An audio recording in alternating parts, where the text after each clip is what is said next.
Good morning, everyone. Bonjour à tous. Good morning, everyone. Louis Chenet-Girard, President of the Regional Council of Brittany, member of the Committee of Regions. Delighted to be here this morning. I would like to thank Benoit Gassard for his invitation. Thank you to Alexander Bernhuber and Maria Grappiani for all of the work they have conducted on a topic which is very a passionate one for the European Union and our territories, especially Brittany, the one which I preside over for livestock. Very briefly, I'd like to thank you once again for the opportunity to be here with you today and to express some ideas before you. The region of Brittany, just to give you a glimpse, there's around 3.5 million inhabitants and we can feed 20 million inhabitants. This work is done by the farmers of Brittany and has been done so for around 70 years. It started after the Second World War. It was a very poor region, and due to the quality of the soil, people had to specialize away from the soil. The bovine sector is at the heart of farming here. We have farms which are sectors which are very present, such as dairy cows. We have lots of grass in the north of France. And we have a dairy farming sector too, even if degrowth has been taking place significantly. We've seen a reduction in grasslands and in bovines and a transition towards crop-based systems. This poses many issues to do with finding a balance for our soils and also our capacity to maintain livestock systems which do seem to be future-oriented ones. And at the heart of all of this, we have price issues, the CAP, and I'll broach those topics soon. Why do we all have to be concerned with livestock? Well, first and foremost, we're aware of our responsibility to feed the 450 million Europeans and to safeguard food autonomy from a strategic standpoint, to not have to depend on others and to be able to feed our populations. It's all the more so important now because we need friends in the East and the West, and we have to be strategically positioned for those 450 million Europeans. To feed those, we need 1 trillion calories per day for those 450 million Europeans. And this necessitates work based on science, climate, soil, and the capacity that we have to produce different types of production lines too, plant-based and animal-based. Livestock is not just for pleasure, it's a necessity to feed our populations precisely. And we can't feed a population without livestock. We can't feed populations without animal protein. And there is a part of the population that cannot be overlooked. And this segment only consumes non-animal products, but we need animals to produce plant-based foods. And this has to be beared in mind. Secondly, we have many topics to speak about here. We have to support territories and make sure there's a future for livestock. First and foremost, I'll avoid Mercosur, but we have to speak about labelling and origin. This remains pivotal for European consumers. We have to know where the products we consume come from. The second has to do with our autonomy when it comes to nitrates and soya. We can see a large debate in the Union revolving around not being dependent on fossil fuels and having our own energy to feed ourselves. And soya and nitrates are important to feed European herds. We have to think about new cycles that are capable of feeding European herds. And we can't be importing these from the north of Africa. As the president, we see a lot of pig types in the north of France. 3 types, namely 70% is oil, nitrate, and soya. That's an insight into the bottleneck we're facing in the long term, and work has to be done in this. I'll be brief because I only have 10 minutes. I just have bullet points here. I just want to trigger some thoughts.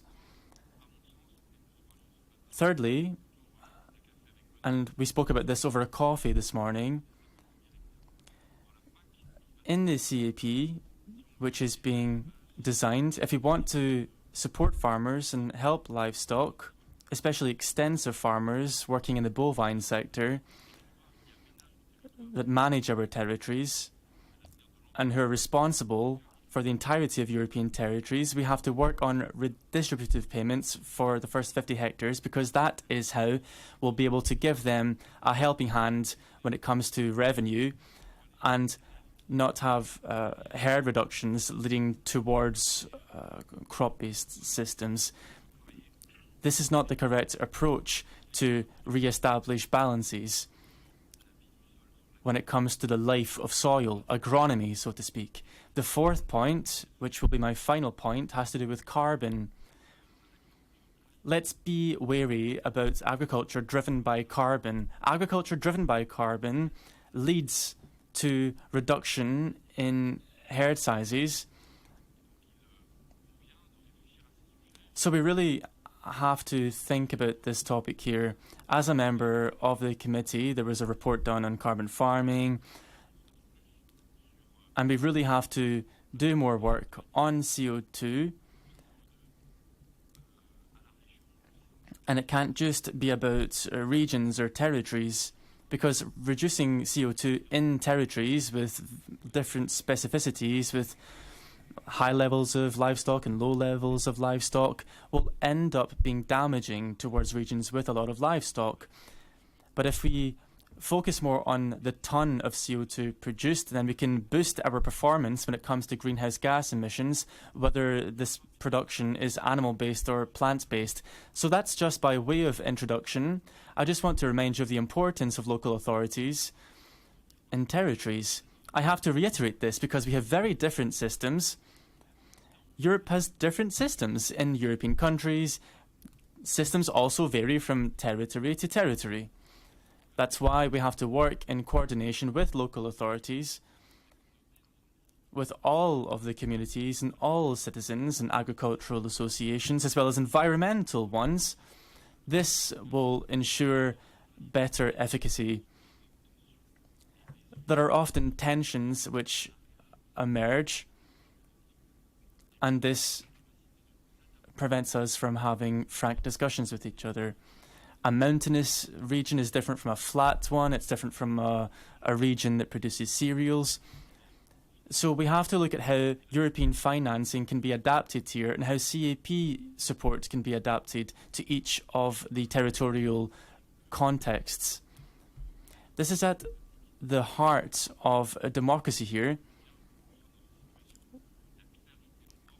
We can see a situation characterized by binaries, and we have to really get back to reasoning and science. I'm looking forward to listening to you this morning. I'm very passionate about this. Thank you for being involved in livestock, which often gets bad press. And nevertheless, it's at the heart of our sovereignty, of our food autonomy, and of the European model of freedom that we want to safeguard for future generations. Thank you for listening.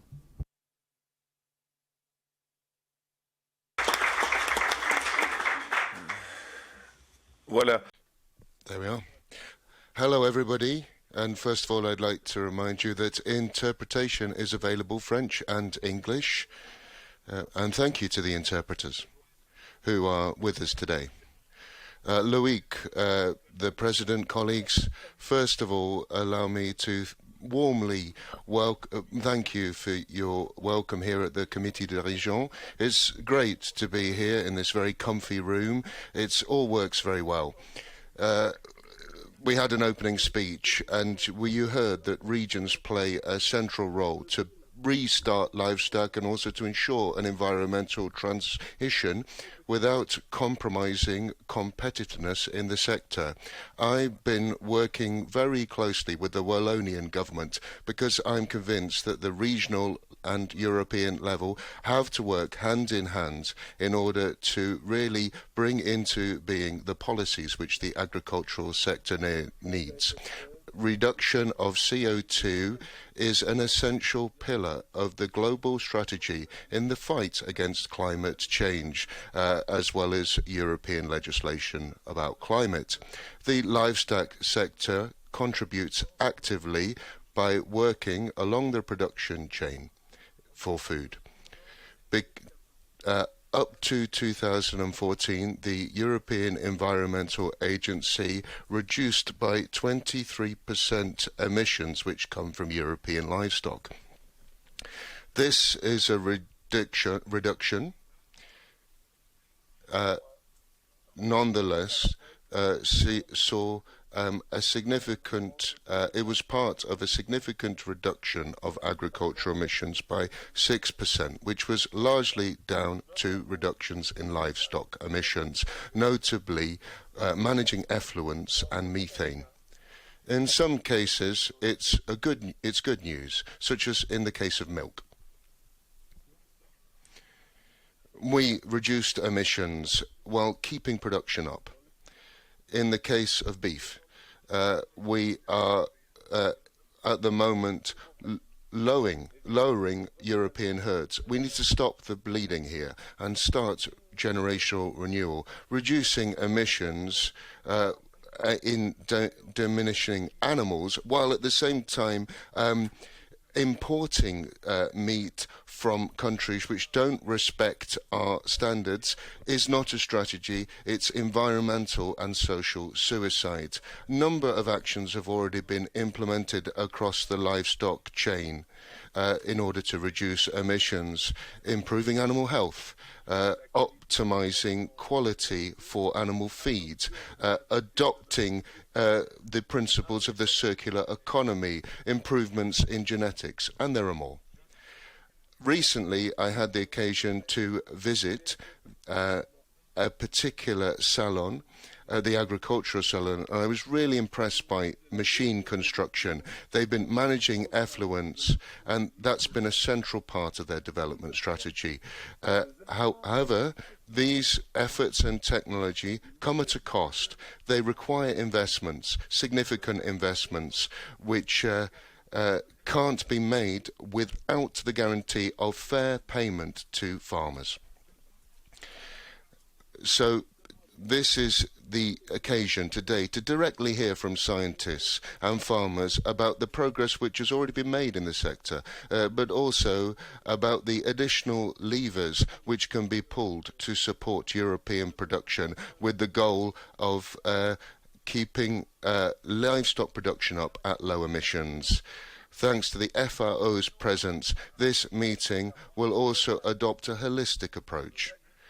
Our farmers, they're competing in a global market with prices which have to be good for international competition. As such, work has to be coherent with our trade policy. The role of this intergroup is also to work closely with the European Commission. And I'd thank DG Environment for having accepted our invitation today. In effect, during the previous mandate, the European Parliament adopted regulation about carbon farming. It recognised the essential role of agriculture and livestock in carbon sequestration, as well as the contribution which sustainable agriculture made to climate goals. In this case, in this framework, the European Commission, and more precisely the Director General for Environment, has been working on a European register which has robust methodology which allows us to measure, certify and approve the amount of carbon captured. This work is essential to guarantee credibility, transparency and fair payment for the efforts which have been made by farmers and livestock breeders. Livestock has to occupy a central place in the new carbon market which is currently emerging. Our intergroup will return to the question of emissions and their approval in order to guarantee additional revenue to our livestock farmers. I'll stop there for the moment and I will hand over to Louise. She's a livestock farmer in the Irish dairy sector, and I thank her for coming today. Louise, over to you. You can speak for 10 minutes. Thank you very much, Louise. Thank you for the invitation to speak today. My name is Louise Crowley. I'm an Irish dairy farmer from County Limerick, and I'm here to speak from the perspective of someone working every day within EU environmental, climate and animal welfare rules, while also trying to run a viable family farm and plan for a future. When we talk about livestock and climate policy, farmers are often presented as the sector that needs to change, but what is missing from that conversation is how much has already changed and how fragile progress becomes when policy ignores economic reality and generational confidence. Irish livestock farming, particularly dairy, is largely grass-based.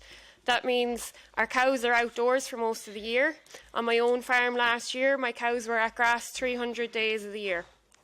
Our diets rely heavily on grass rather than imported feed, and our output per kilo of emissions is amongst the most efficient globally. This didn't happen because of climate targets. It happened because we have spent decades improving genetics, animal health, grass management and breeding. We use low-emission slurry spreading, protected urea and animal monitoring systems. On my own farm, cows today produce far more milk solids with better fertility and longevity than previous generations. Fewer animals now produce more food. That is the real emission reduction. It's delivered quietly, incrementally and at farm level. But now we need to be honest about where we are. The easy gains have been largely made. The next stage of emissions reductions is much more complex. Further reductions require significant capital investment, long-term planning and confidence that today's rules will not be changed tomorrow. We cannot invest tens or hundreds of thousands of euro in housing, slurry storage or technology if the policy environment keeps shifting beneath us. For example, on my farm, we've invested over €750,000 since I came home to farm in 2018, but we still face uncertainty every day. That is where climate ambition is currently clashing with reality. In Ireland, the nitrates derogation is not a technical detail. It is central to how efficient grass-based farms function. For many family farms in Ireland, including myself, the derogation allows better use of grass, lower resilience on imported feed, lower emissions per unit of output, and more efficient nutrient cycling. Without it, farmers are forced into systems that are less efficient, not more.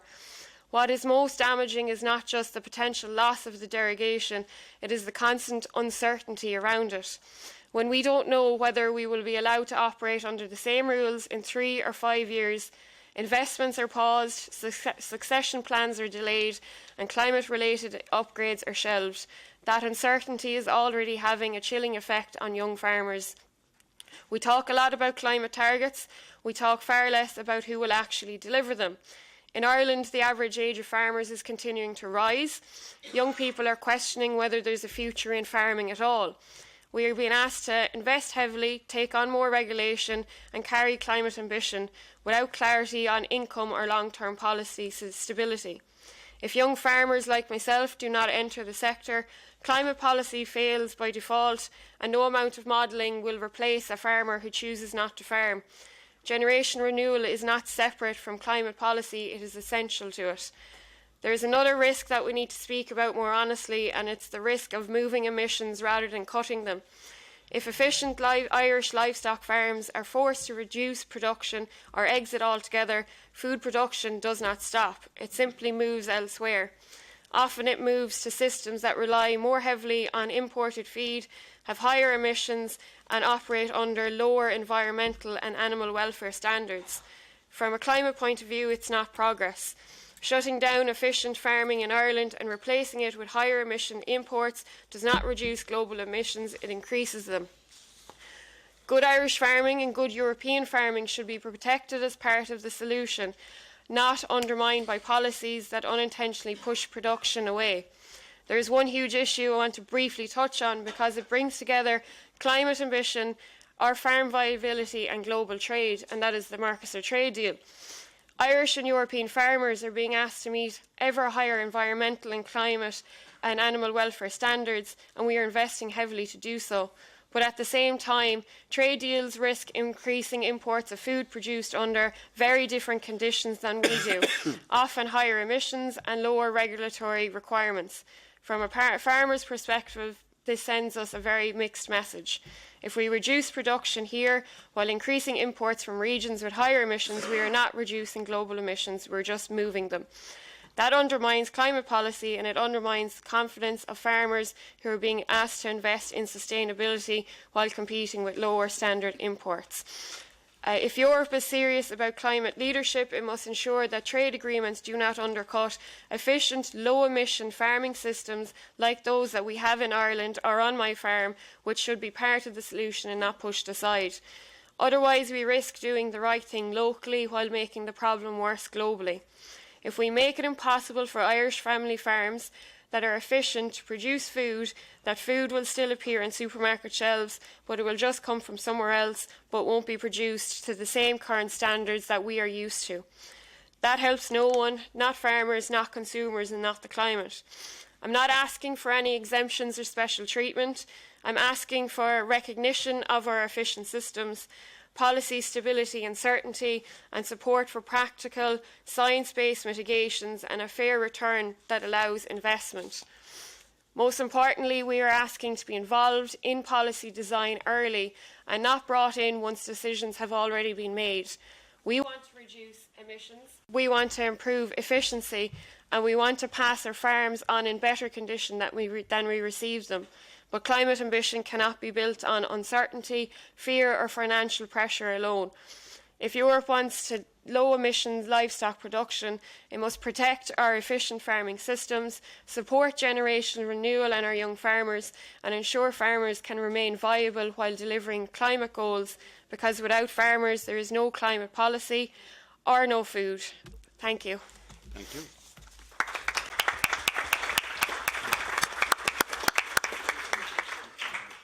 Thank you very much, Louise. Comme toujours. As always in our intergroup, we're putting forward a question and we hand over to scientists and on-the-ground experts to respond to it. The question is the following. What can the European Union do in addition to reduce livestock emissions? Now I will hand over to Professor David Janez Ruiz from the Spanish National Research Council. Over to you for 10 minutes too. Thank you very much, Professor. Hello, good morning. Thank you for the introduction and bonjour. Thank you for inviting us to contribute to this session today. So, of the next minutes, I will be presenting the main aspects of the use of feed additives, so a particular nutritional strategy in reducing livestock emissions, and in particular what is the largest contribution of livestock production in terms of greenhouse gases, methane from enteric fermentation, that, as you can see there, represents nearly half of the total agricultural emissions. I'd like first to just briefly tell you where methane comes from. I'm sorry, I have to use a bit of chemistry, but this is going to be very simple. Enteric methane is produced as part of the microbial fermentation that occurs in the digestive system of cows, sheep, goats, as you can see there. That fermentation of the diet, of course, provides energy to the animal, but at the same time also generates different products, one of them being hydrogen, as you can see at the bottom of the slide. And the system needs to get rid of that hydrogen, need to dispose it somewhere so the fermentation process can continue. And the way the nature has developed a strategy to get rid of the hydrogen is by specific microbes called methanogenic archaea that are present in the digestive tract of ruminants that synthesize methane by using hydrogen and CO2. So the first message here maybe is methane is not produced by cows or sheep or goats. It's produced by microbes that live in the microbial digestive system, and this has important technical implications that we need to consider when it comes to developing some strategies. So talking about strategies, if we think about feed additives, there are different ways of reducing methane. Of course, improving the efficiency of the farm, the overall efficiency that will reduce methane production and other greenhouse gases, but in particular to reduce it more substantially, we can use feed additives, and those feed additives can be used in three of the main phases or stages, if you like, of this process. We can use it at the beginning during the carbohydrates fermentation. We can use it in the middle by disposing this hydrogen somewhere else to produce other compounds, so competing with the process of production of methane, or we can directly inhibit those microbes that are responsible for methane production. And we will see some examples of what we have available at the moment that's been developed by the scientific community and the industry in these three stages. But before that, I think it's probably important to remind everyone what a feed additive is, because this has to be quite clear. Feed additives are, as you can see there, non-nutritive or nutritional ingredients that are added to the diets, normally in very small amounts, with different purposes, as you can see there. Improve feed quality, performance of the animals, health, and environmental impact, which is what we are talking about today. Examples of feed additives are vitamins, amino acids, minerals, antioxidants, probiotics, prebiotics, and these are largely used by the farming community, depending, of course, on the production system and the region. Today, we are more interested in the category of zootechnical additives, which are those that can modify the activity of the microbes in the gut of the animals, in particular to reduce the environmental impact. And as you know, feed additives, the process of applying to authorize and eventually registered for commercial use of a feed additive is run by the European Food Safety Authority, EFSA, with specific guidelines for each purpose of each intended use of these feed additives. So now that we know more or less what feed additives are, let's go back to the graph of methane production in the digestive tract of ruminants. And if we talk about the first pathway in which we can reduce methane, this is represented by a wide range of different plant compounds that are present in different plants like tannin, saponin, essential oils. We're talking about extracts of oregano, thyme, garlic, orange, lemon. They have the ability to modify the fermentation of the rumen to improve the performance, and indirectly, some of them reduce the production of hydrogen and therefore the production of methane. So they don't have a specific activity on methane production, it's indirect. The response varies depending on the products that we're using, and we can achieve 5% of reduction of methane, maybe 8 maximum, but it's very variable, as I said. A large proportion of our animals in Europe use several commercial blends are available, but they are not registered as zootechnical additive. There are some in the process of being registered or being evaluated, but at the moment those that are used are more sensory, so flavoring additives, and that creates some kind of confusion in the market.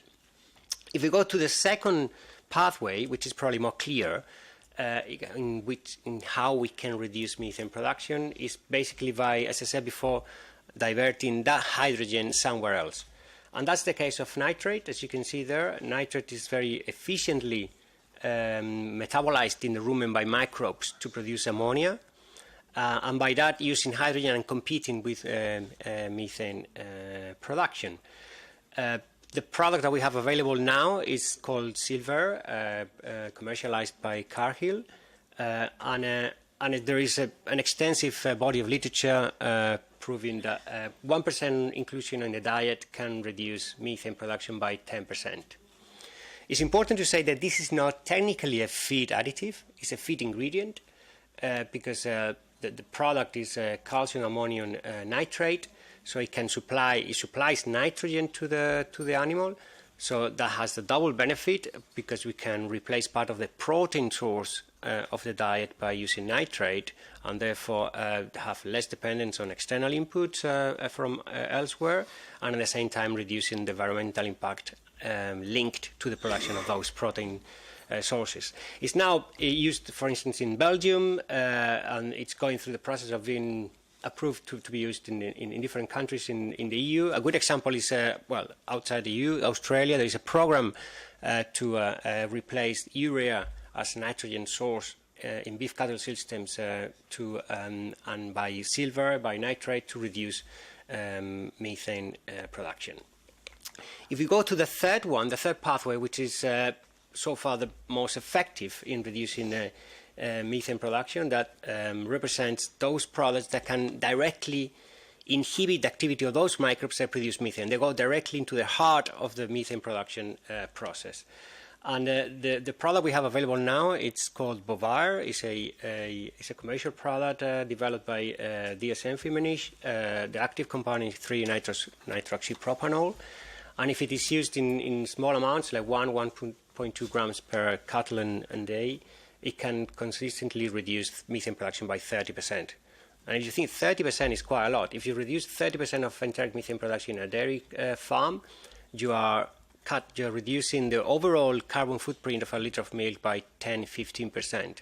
So this is a huge reduction. It was approved in 2022 after going through the EFSA evaluation panel. It's the only technical additive so far approved in the European Union with benefits to the environment for ruminants.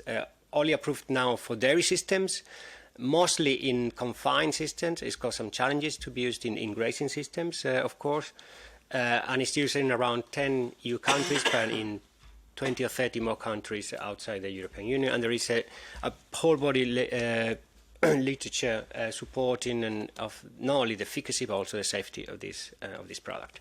So if we summarize the three main pathways, we know that we have important solutions. I forgot to say that in this third pathway, there are other solutions being investigated, like bromophone-rich seaweeds. You may have heard of that, of Asparagopsis taxiformis.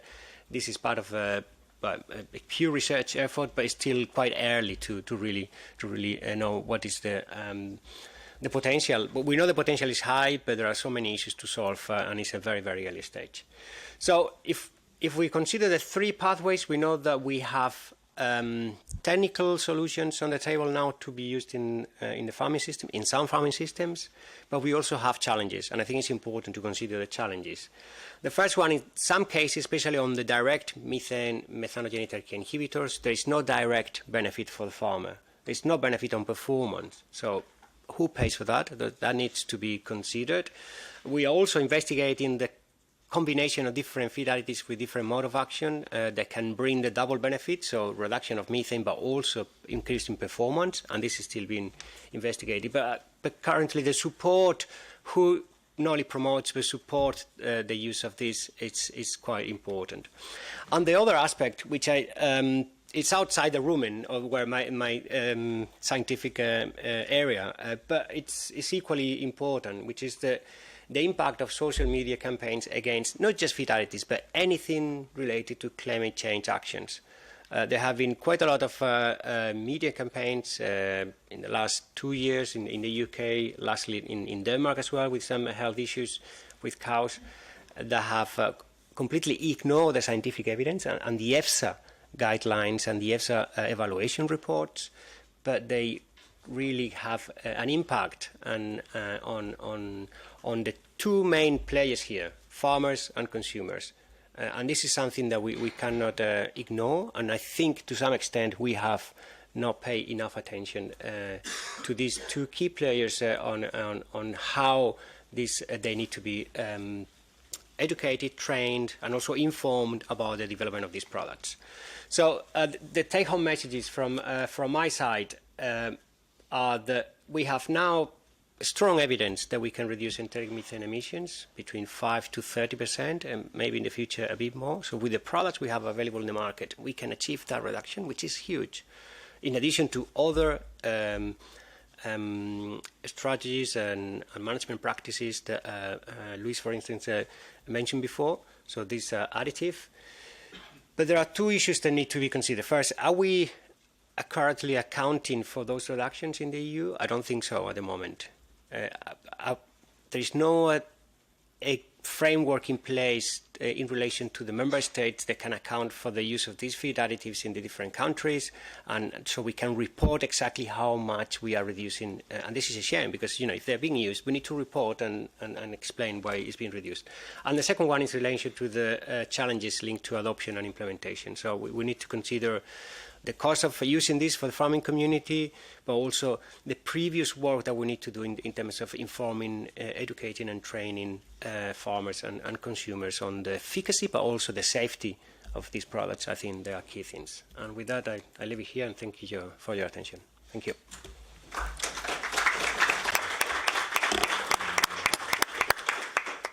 Merci beaucoup. Thank you very much, Professor. I'll now hand over to Anaïs Lot, who will be speaking on behalf of IDELE, the Livestock Institute, and she'll be presenting the live carbon farming project. Anaïs, over to you for 10 minutes, please. Thank you. Oh, pardon, sorry. Thank you very much. So yes, today I will present you the live carbon farming project, so as a case study of sustainable actions implemented on livestock farms. So this project is funded by the LIFE program of the European Commission. It started in 2021 and will last 6 years. There are 600 dairy and beef farmers involved in this project and 60 advisors trained to carbon audit tools and carbon certification. And the objective is to reduce by 15% the carbon footprint of farms, but most of all to reward farmers for their efforts. So what are concretely the different steps of the project on farms? So there are a first carbon audit that is carried out at the beginning of the project to assess the initial carbon footprint of the farms. It enables to build a carbon action plan with the farmers, with the choice of practices to put in place.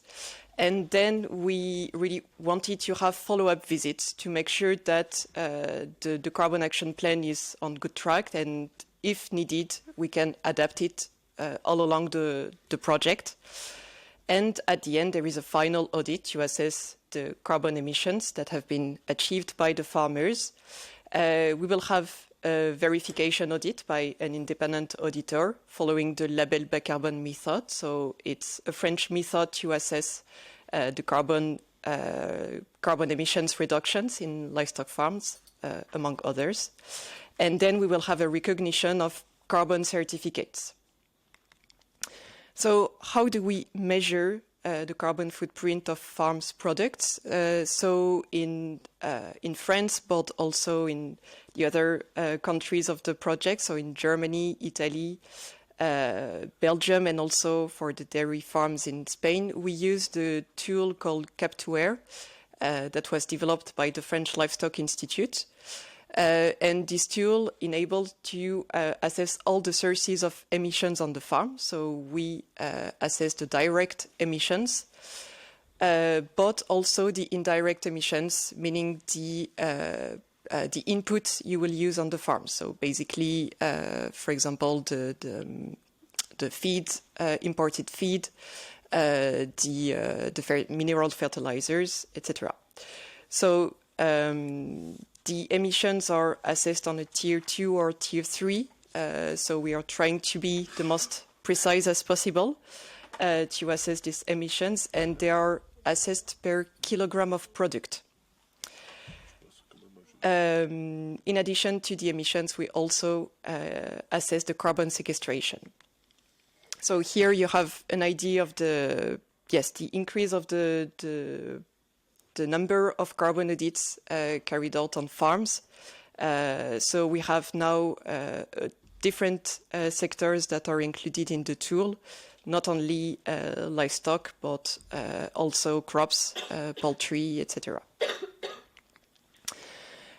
So what are the measures that are put in place by the farmers to improve their carbon footprint? So the idea is really to have a logic of a production system and a holistic approach, considering all the production units on the farms. And for this reason, we propose around between 30 and 40 practices to the farmers, so they can really implement a carbon action plan that really fits to their needs. So we have practices regarding the landscape and surfaces, so sequestrating carbon thanks to hedgerows, agroforestry, etc. We propose also practices regarding feed, so how to improve the quality of forages, how to be more self-sufficient. Practices regarding energy and buildings, so reducing electricity and fuel consumption. And finally, practices on the herd management, so how to reduce the number of unproductive animals by improving animals' health, housing, age at first calving, etc. So we really have a whole farm approach. But we have to consider not only carbon, but also the other environmental indicators to make sure that there are no negative side effects by implementing these carbon action plans. So that's why in this project, we also look at other co-benefits. So for example, water quality, biodiversity, energy production, etc. So the ones you have just in front of you. And here you have first results of the project. So in France, because I will focus on the French farm for this slide, we have 300 farms that are involved in the project. Their initial baseline for the milk farm is 1.06 kilogram of CO2 equivalent per liter of milk, and for the meat, it's higher. It's 18.3 kilogram of CO2 equivalent per kilogram of meat.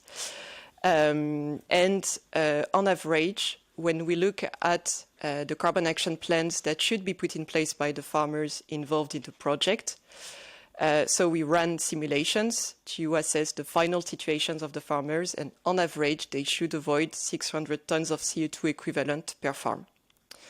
And on the right side, you can have a look at the practices that are the most selected by the farmers. So the first are herd management, and then it's carbon storage in the soil, and also use more organic nitrogen and improve fertilization on the farms. But what we see today is that in many cases, this carbon action plan can have a positive effect on the economy of the farms, because a lot of practices will improve the self-sufficiency. And nevertheless, the farmers don't put in place these practices. So it means that it's not only about the economic impact of the carbon action plans, but there are also other limitations to take into account. So what we wanted to highlight in this project is that, yes, we have the economic impact, how much it costs to put in place these practices on the farms, but this economic impact doesn't take into account the risk taken by the farmers. So should a practice fails, what is the cost for the farmers? For example, reducing the age at first calving can have a huge economic impact if it doesn't work. There are also external factors, climatic hazards, health issues, and there is also the cost to support the farmers in their transition. So the cost to advise the farmers, the cost for the farmers to do trainings for some practices. There is also some practices that will require more time for the farmers. So that can be another limitations, and that's what we are trying to assess in this project through farmer survey also. but also with partial budget and trying to put figures on these different aspects. So what are the lessons learned for feeding also the CRCF, so this European legislations on how to build a carbon certification framework on a European scale? So the first one is to have a holistic approach to include all the sources of emissions on the farms, and also so on the farms and upstream, and also the carbon sequestration. Then with this kind of project, we have methodologies that are available to improve farm resilience and sustainability. Also, an efficient and shared monitoring and reporting process, combining data collection and modeling. And finally, we have to take into account the different limitations that can prevent farmers from implementing carbon farming projects. Thank you very much.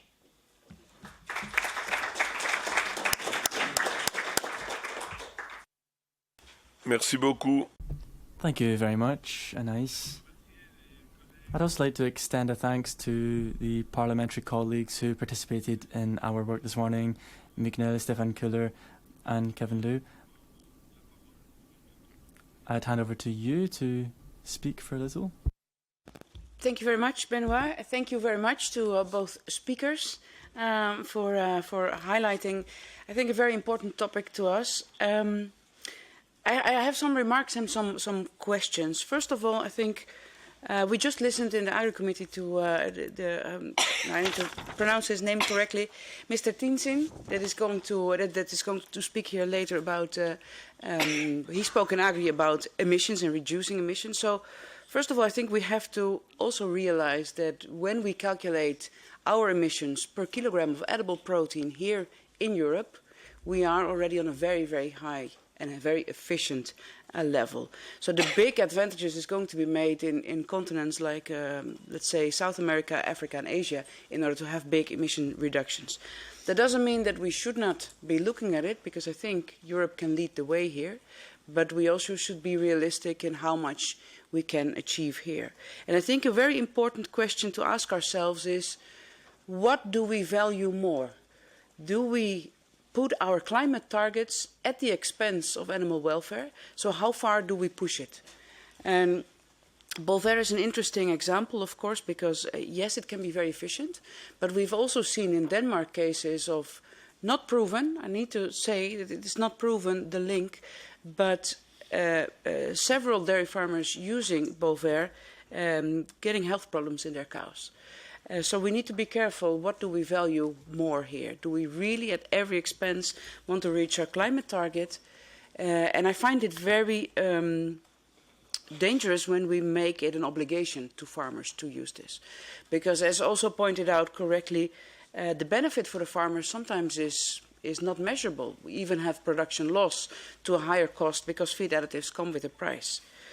Nevertheless, it is a very interesting road because there's a lot we can achieve. And then we have, I think, a problem when it comes to the registration of zootechnical feed additives, because it's very difficult to register a zootechnical feed additive in the European Union. It takes way longer and it costs much more money than it costs, for instance, in the US. And that's why we have many sensory feed additives, like phytogenics, that have a very nice anti-inflammatory effect, but cannot be used as a zootechnical feed additive because of this registration issue. So we miss out on opportunities to do more when it comes to emission reductions, because if we don't, and we have the Feed and Feed Omnibus now, so a very nice opportunity to work on this, but we really need to focus on those zootechnical feed additives and make the registration easier. And then one of the things that was not mentioned here, but is something that we also need to look at, is the nitrogen emissions. Because also when it comes to nitrogen emissions, we can be a lot more efficient, and it also means that we can do more with less protein. And then I have a question for you, Ms. Lood, because there's probably a reason why you chose to measure the CO2 output per kilogram of product and not per kilogram of edible protein, because now it kind of it makes it difficult to compare milk with meat, and if you would have the output in edible protein, I think the comparison would be it would be easier and more visible to see. So that would be a request to make it even more easy to compare it to you. So thank you, Benoit, for the opportunity to speak. Unfortunately, I cannot wait for your answers because I have to run to another meeting now. But thank you very much for your contributions. Thank you very much, Jessica. Perhaps you can give the quick answer to Jessica? Okay, sure. Okay. Yes, for the moment we are talking about per kilogram of output. It's the method that has been recognized in the frame of the label bas carbone. So the method we wrote by the French Livestock Institute to quantify the carbon footprint. So maybe it's something we should do. For the moment, it's not implemented in the tool. What we are trying to assess, and it's one of the co-benefits I've mentioned, is, and it's based on the protein produced on the farm, it's the number of people fed thanks to the farms. So that's not exactly your answer. I recognize it, because for the moment we are only with the kilogram of output, but we are trying to make the link with the protein by putting a figure on how many people are fed thanks to the farmers. And I think it's a very important figure that is really important for the farmer too, because it's not only talking about biodiversity, nitrogen and so on, but also the first purpose of a farm is producing food for the people. So it's very important to have this figure in mind, and it's based on the protein. But for the moment, unfortunately, we don't have this comparison available. Professeur, une petite remarque. Yeah. So thank you for your comments. I fully agree on the points that you raised in regards to the potential of phytogenics and plant extracts-based additives.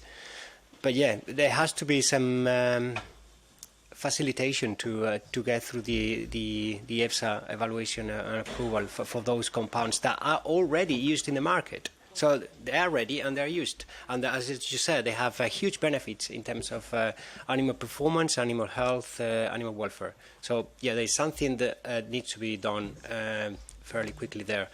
And I don't want to go into the technical aspects on the VAR issue, but at the moment there's no data to support or to explain the issues found in Denmark, as you said, and there have been lots of test pilots in thousands of cows and farms in the Netherlands and in Denmark that didn't encounter those problems. Of course, that needs to be investigated. I've got some suspicions, but yeah, that needs to be. But for sure, the obligation probably is not the best way to implement. And that's why I said the farmers need to be consulted beforehand, explained, and then find in agreement with them what is the best way to put that forward. But in the case of Denmark, they choose this system, which I don't agree. But I'm sure there are other ways to facilitate, promote, help farmers to implement these solutions. Thank you. Merci beaucoup, Jessica. Thank you. Thank you very much, Jessica. Okay.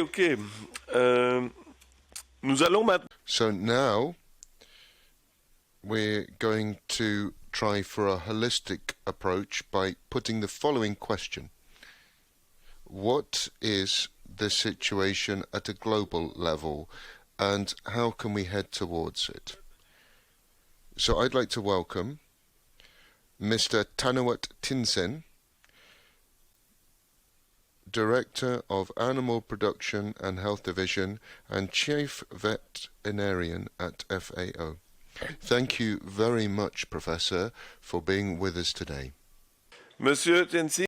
Mr. Tinsen, over to you. Your thoughts and your positions. Le rapport de la FAO. You'll also be representing the FAO report about lower emissions. Please. Over to you. 10 minutes. Thank you very much, Mr. Chair. I think now perhaps if you need translation, please do so. I see that you already have interpretation service. It's a great opportunity to talk with all of you here this morning. Before I came here, I also attended the session with at the European Parliament with the Committee of Agriculture and also Rural Development. And we also discussed about livestock issues, and also one of the issues that the members of the parliament addressed about the report, the FAO report on pathway toward lower emissions from the livestock sectors. And that's why we know that the livestock sectors today is really at the crossroads. Over the past year, livestock sector has been criticized in many aspects. All of you know very well. And even though you can see that your farmers, your producers came out to visit you here around Brussels, around this area, or even though in others country as well. And that's why we need to see what is the futures of the livestock sectors. And especially when you're talking about how we're going to produce better, because today our consumers and also the public not only need food, not only need animal protein, but they require more and more. And that's why our farmers and producers not only produce food for us, but also they need to make sure that they also keep or they take care of their animal very well in terms of the welfare standard. They are requested to do more in terms how to, in terms of productions, also have a low carbon, low emissions. And even though others that today I think we request our producers more, many more. And that's why at FAO today we're talking about for betters. How we're going to make sure that our farmers and producers have a better futures. But better futures that we are talking about better production. At the same time, our farmers also continue to feed us with safe food, nutritious food, healthy food. And that's why better nutrition is very critical. But at the same time, today, all of you, policy makers and also consumers and public, also ask our farmers and producers. At the same time, you need to make sure that you are taking care of our planet very well as well. And that's why the better environment is a critical issue that our farmers also to address on this issue at the same time. But at the end, when we're talking about the better life, we know that we need safe food, nutritious food, healthy food to have a better health and well-being. But at the same time, to make sure that our farmers also have a better life in terms of economic return. Not only ask them so many things, but they have no futures. They have no opportunities. And they have to work hard. We know that normally their voice is not really loud enough. Even though when they come with tractors, they make noise. But sometimes even though we don't hear them. And that's why today I can give you 4 photos. The one that when we're talking about farmers, we know that no farmer, no food. It's very clear everywhere. But at the same time also we have the group who are asking farmers, industry, farmers, livestock producers, you need to do this, that. Even though when FAO have the global conference on sustainable livestock transformation and livestock week last year in September. We also have a group to talk about, oh no, you need to keep our animal well with good animal welfare. But FAO is an open place. And that's why even though the one who produce livestock, the one who don't like livestock, come and talk. Talk and have solution together. Have a better future together and address the issues properly. To make sure that all the issues has been discussed very well, and also we have solution, have a better solution, and have a better innovations for a better life for all. This morning before I came here, I wake up around 5 a.m. Because if I say 6, you say too late. I woke up at 5, and I check, give me good news and bad news about livestock in Europe. And I check through. Oh my goodness, it's a lot of bad news. Not so many good news. And also I asked ChatGPT, give me, what is the issue of today of the European livestock sectors, European farmers, they are under pressure. All of you know very well. They also have a lot of policies and the sector, or they say the expectation from policymakers, from consumers, that they need to improve a lot. Being livestock farmers in Europe is not easy. And even though in terms of economic return today, our farmers get less and less. And especially the young generation, they don't want to continue in farming at all. How are we going to feed 6 million or 6 or 700 million people in Europe? Or you need to continue to import? It's your questions. And that's why when I joined FAO last 3 years, 3 months and 33 days, I had an opportunity, because when I came here in Europe first time in 2001 and had an opportunity to work with European farmers, when I talked with them 20 years ago, oh, I have a dream. I'm confident. I have my plan. But today when I visited them last 3 years, you see their face, the one that very sad. I went to, I can tell you, Ireland. And farmer asked, being a farmer, am a problem or am a solution? And that's why we need to see what the policies today here, it really make our farmers in a good situation to produce food for us, or really make them as a criminal. I remember when FAO, we organized a meeting with producers and private sectors who are working for livestock. For the first time, they're afraid to come to FAO because they are not sure that it's a safe place for them. Because they're afraid that if they come to FAO tomorrow, when they enter, someone will protest in front of FAO. And that's why we organized a meeting outside FAO in a small hotel and talk with them. And until they feel that, FAO is a safe place. And that's why last year, I think it's more than 1,200 farmers, producers, and government people in all sectors come to talk with us to think about what is our futures, what is our solution. And we know that we have a lot of challenge. And one of the big challenges that we are facing today, how to feed people, 10 million people by 2050. And we know at the same time to produce safe food is critical. Even though here your commissioners say that EU food safety standard is #1 of the world. But at the same time, we also unhealthy and unsafe diets can cause 8 million deaths every year around the world.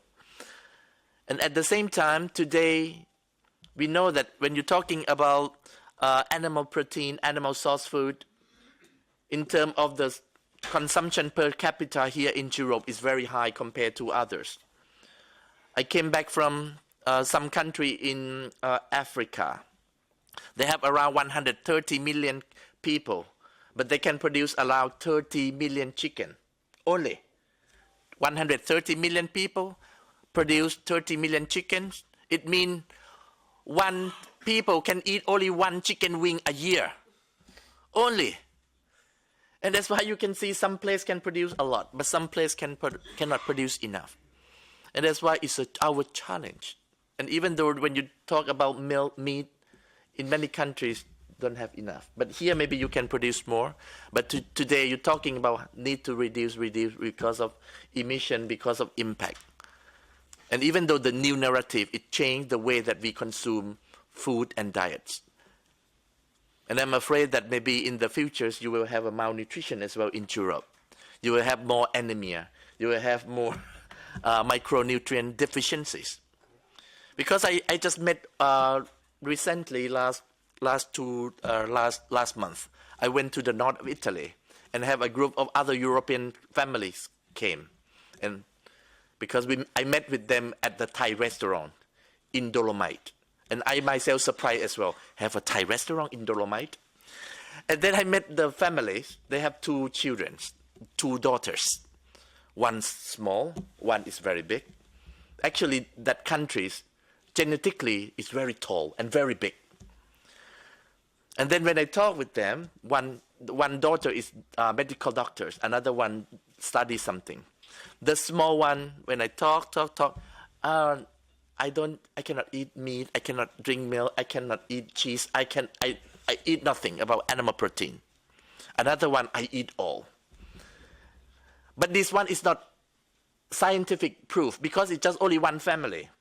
But I can see myself is very clear. Genetically, they're very tall in that countries. But since the nutrition, the way that people eat, it really have an impact. But I have to repeat, only one family that I have met myself. But I'm sure that today, since you are very young, all of you are young here, but we know that when we are getting old and older, our muscle, we lose our muscle every day. And our muscle need animal protein to fix our muscle, to keep our muscle function very well.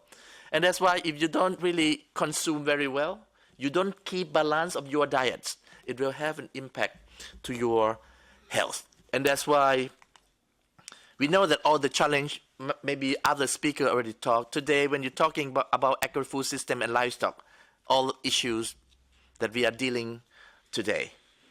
And even though in Europe today, in the past, Europe used to be the safe place for livestock production. There are not so many diseases. But today you see the map. It's changing. I don't know why. Sometimes it's also because you change the production system. Before it should be very safe, but today maybe you need more animal welfare. You need more happy chicken, happy pig, happy cattle, everything happy. But at the same time, virus also or pathogen also happy because they can see, this one everywhere. And that's why you can see more transboundary animal disease and animal disease everywhere in Europe. And many more will come. Many more will come. And that's why when you look at the global market values of the farm animals is around 1.6 to 3 trillion US dollar around the world. But we know that the loss from transboundary animal disease that impacted or affected to livestock sector is from 40 to 300 billions every year. And this problem will continue. But we know that sometimes our consumers also need happy animals. But at the same time, we also need happy farmers, producers. And we also need happy employment. To make sure that when you're talking about happiness, it's a balanced happiness for everyone. And that's why when you're talking about sustainability as well, I will talk later why we need to balance the issue around sustainability. Because I visited some countries, okay, they have a pathway how to reduce the impact from environmental impact or emission impact. It's a good. All the countries have their own target. They can reduce the impact, which actually is good to share experience from one country to another countries. And you can learn from each others. And you can see that in some country in Europe, especially in the north, only 3% of land can do the agriculture, and 2% is grassland. And if you don't use your grassland, your rangeland efficiently, who's going to use it? I myself cannot eat grass, and I'm sure that you cannot eat as well. Even though today you're talking about the AI technologies business, which actually in the stock market, the price of all the company is very high.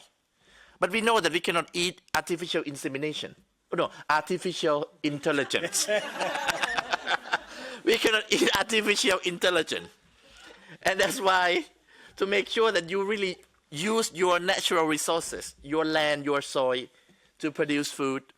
And when you're talking about emission, it's a cycling. It's not only produced and it comes back to soil. All this, even though cow dung or whatever produced from animal, it go back to soil and can produce, can have a soil fertility. And you can see that in some land that we are abundant, no animals. Those land, it become infertile land because there is no microorganisms, no microbiome in those soil. because from animal can create more microbiome and improve the soil qualities. 20 years ago when I visited Netherlands, as I told you, my first time in Europe, I worked with farmers. At that time, farmers so happy, have confidence, have futures. But just last 2 years, I visited farmers near Amsterdam. They say that every weekend I have to open my farms to my neighbors or even though people from outside to show that I take care of my animal very well. I manage my land very well, my soil very well.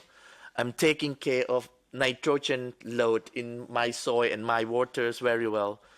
And that's why you can see that our farmers today get a lot of requirements to do the work, to produce the food. And that's why to make sure that when we're talking about sustainability, we need to balance as well. Because sometimes you go too far, whatever left or right. And that's why when it's not really in the right balance, it also make impact. Not only to our farmers and producers, but even though to ourselves, to your economy as well. And that's why it's always this morning, and that's why I talk with the members of parliaments, we need to make sure that our policy is balanced. And we need to rebalance our policies and to have the right policies to make sure that we can continue to produce better production, better nutrition, better environment, and a better life. And how FAO can work with you, can collaborate with all of you. FAO is your organization. We are new FAO, even though we are 80 years old already. Last year we celebrated our 80th anniversary. But when we come 80, we say we're young again. Now we need to renew ourselves. We need to renew our mandate to make sure that we are relevant to all of you. Food and Agriculture Organization is the same as farmer organization. We are focusing on to make sure that we produce better. We give you good food, nutritious food, healthy food, to make sure that we are talking about better planet, healthy planet at the same time.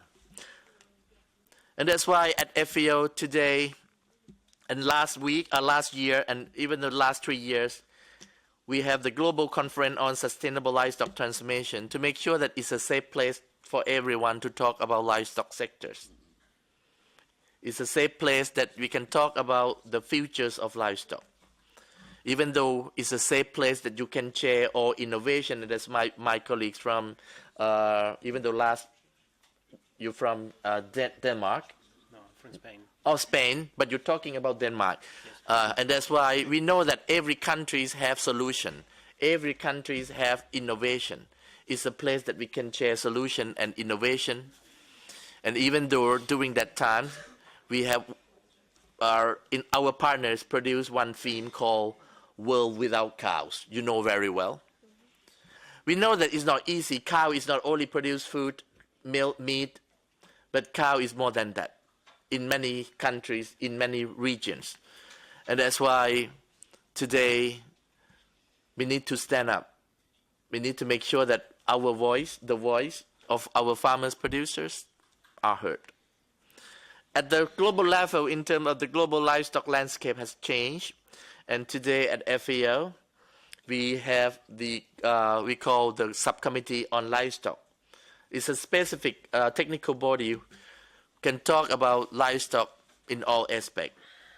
We have the Global Conference on Sustainable Livestock Transformation to be the place to take stock, all the good practices, solutions for our people. At the same time, we also need to make sure that we can keep the issue around livestock at the global level. And that's why last 2 years we have the International Year of Camelists. But this year we will continue with the International Year of Rangeland and Pastoralists to make sure that the livestock agenda at the global level continue. And even though we know that our farmers, our producers, private sector, they are working very hard, we need to recognize them when they produce something, new idea, new innovation, new technologies that they can share with other countries.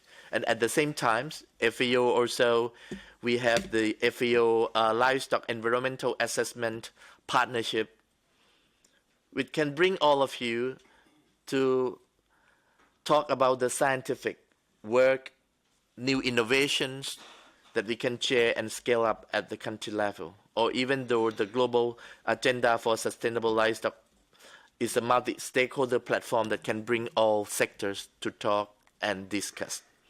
When we're talking about the Sustainable Livestock Transformation Initiative at FAO, we would like to ensure that sustainable livestock sectors that satisfy global demand for animal source foods and other animal products, and at the same time also distribute benefit equitably and distribute and contribute positively to the environment while using natural resources efficiently and sustainably. And that's why when we're talking about for better production, better nutrition, better environment, and a better life, leaving no one behind. And to make sure that our farmers, producers are not left behind as well. And in terms of the futures, because now we are working on the Global Plan of Action for Sustainable Livestock Transformation, it's a negotiation document, it's a negotiated document. And in March and in June, we are expecting that the FAO member state will approve or endorse the Global Plan of Actions. And immediately after that, we will implement. But we give the countries to set up your own national plan of actions, because each country, each region, you have a different production system. Each country, each regions have your own context specific. And that's why in this case, you will build your own national plan of actions for sustainable livestock transformation.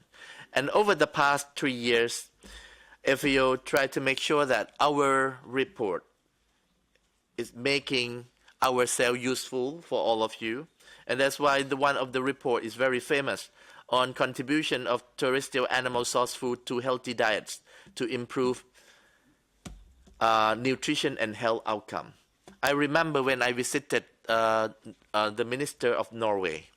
When I entered to her room, she said that I already have the Norwegian language, because she needs to present to her member of parliament to ensure that the discussion around animal proteins, we're talking about balanced, healthy diets, to make sure that the narrative is balanced.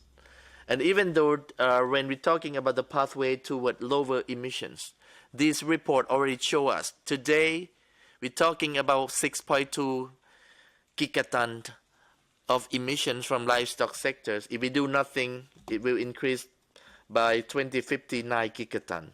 But all the solution that we have today, if we really implement, it can reduce down to 1.9 gigaton. And even though if we have more solutions, we can make it zero or nearly zero. And that's why all my colleagues who bring solution, you are the one who can help us to reduce the impact. And even though you know that when FAO have report, there are two sides, have a negative impact or positive impact. And even though sometimes our journalists or media may not happy with our report, but this report about the contribution of animal source food to healthy diets, and you can see that good news does not come often. And that's why this report, we can say that one of the reports that can bring good news to the sectors and also make the sectors in terms of the narrative more balanced. And just last year, during the Global Dairy Summit, that I myself also got invitation from International Dairy Federation to join their World Dairy Summit and continue with the World Meat Congress. We launched two reports. One is the role of livestock sector in circular economy system and also ecosystem service assessment in livestock agro ecosystem. Because we know that livestock sectors, as I mentioned earlier, no one can eat food and produce meat and milk and egg. It's just only our animals can do that. But at the same time also we know that a lot of non-edible byproducts from industry, from agriculture. No one can use as well. It just only animals can use it and produce food for us. And that's why we need to highlight from different sectors, from different countries, that we can measure, we can show you the good practices from around the world, from different sectors in terms of circular bioeconomies and also in terms of the ecosystem service. And the work of FAO will continue to make sure that we can support to the countries, not only here, but also other countries, especially for low and middle income countries, that they can produce better and they can feed us at the same time.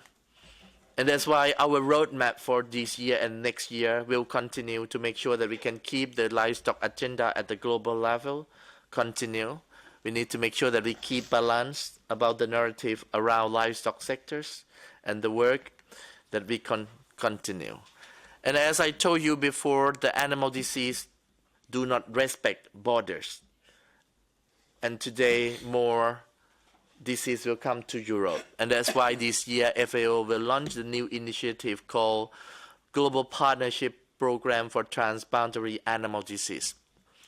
Before FAO, we have the team called Emergency Center for Transboundary Animal Disease around the world, to make sure that we can keep our eye and ear and also can contain and control the situation in those countries, in your neighboring countries in Eastern Europe, Central Asia, in North Africa, to make sure that your animals safe, your borders is protected. But due to the situation of the global finance situation today, the capacity that FAO have over the years is reduced. And that's why we hope that the Global Partnership Program for Transboundary Animal Disease, we can keep the work that we support the countries and can safeguard animals and also our life to prevent the pandemic that may occur, or the emergencies, animal disease, emerging zoonotic disease that can cause the pandemic in the future. And that's why we still have so many things to do, how to shifting the narrative of livestock sectors, to have more solutions, to increase innovation and investment to livestock sectors, how to increase the efficiencies and productivities, and at the same time, when you're talking about sustainability, how to balance these issues and how to build the inclusive economic opportunities for our farmers, producers at the same time. But we know that when we want to increase the positive impact, we also need to reduce the negative impact at the same time, how to decrease the emissions, how to reduce the inequalities in livelihood, how to reduce the pressures of our planet at the same time, and also to reduce the pressures that our farmers, producers are facing today. To make sure that your farmers, your producers have a better future. And that's why all together from you, all of you who are policy makers, all of you who are producers, farmers, private sectors, with FAO and others, we can shape the global positive and balanced and evidence narrative for sustainable livestock transformation together. Thank you very much.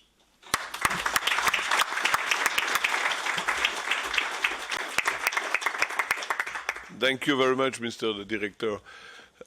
Now, normalement, we did have an exchange of views programmed with the room, but due to time restraints, I think we will kick off again at 11:15. So I suggest we proceed with a coffee break now, unless you have any quick questions that you'd like to fire. Madame, oui. Thanks a lot, and Mr. Jensen, thanks so much for coming here. And it's always so inspiring to hear you talk. I have heard that you have a meeting later on today with the European Commission. I have heard that you have a meeting today later on with the European Commission. What is your main message to the European Commission on how we are doing on reducing emissions and what we should do in Europe to help the world, since emission does not respect border? Okay, thank you very much. This morning I have a meeting with the European Parliament's the Committee on Agriculture and Rural Development. As you know that here in Europe, when you're talking about efficiencies, productivities of your livestock sectors, you are very high, your efficiencies. And when you look at the emission itself, you look at the emissions per animal proteins that you produce is very low at the same time. And that's why we know that here, since the policies today are it really shifting more and more to environment issues, more on emissions. And that's why when the policies is not really balanced, it's also have an impact to everyone. We as a consumers also get an impact because you need to pay more, because you need to address those environmental impact that you request your farmers and producers to produce better. But at the same time as well, we know that today in terms of the competitiveness of your farmers and producers is getting low and lower. And that's why I'm sure that European Parliaments and European Commissions also need to look at your policies today.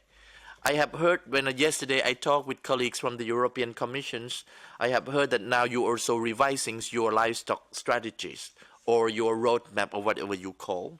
And that's why it come at the right time when this year FAO discussing and negotiating about the global plan of action for sustainable livestock transformation. Because you can see that here your livestock policies or strategy here focus just only European producers and farmers. But in FAO, we look at the policy to make sure that we balance all the policy around the world.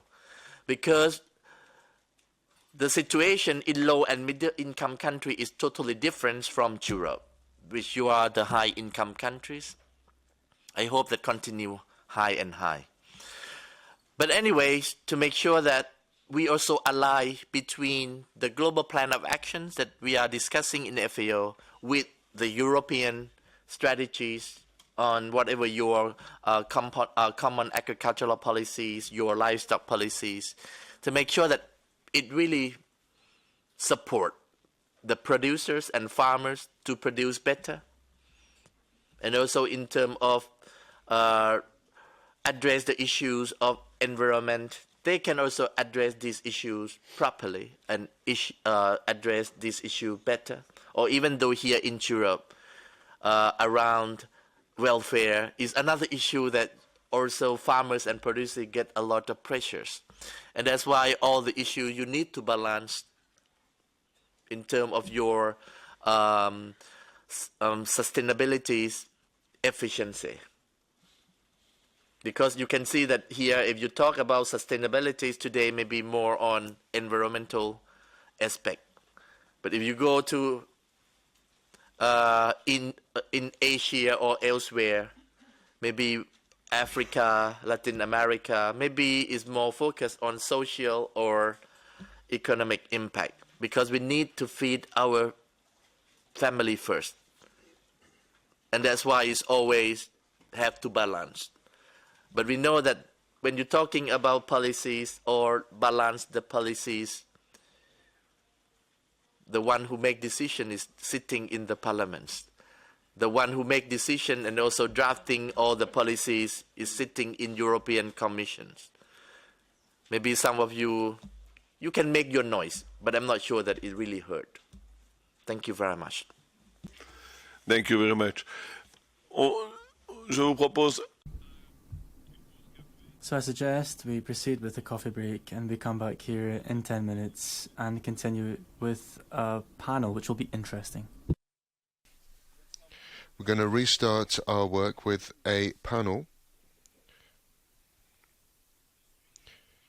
I'm really happy to receive my colleague, who's a member of the European Parliament, Ms. Dolores Montserrat. She's a Spanish MEP and a member of the Environmental Committee and also of our intergroup.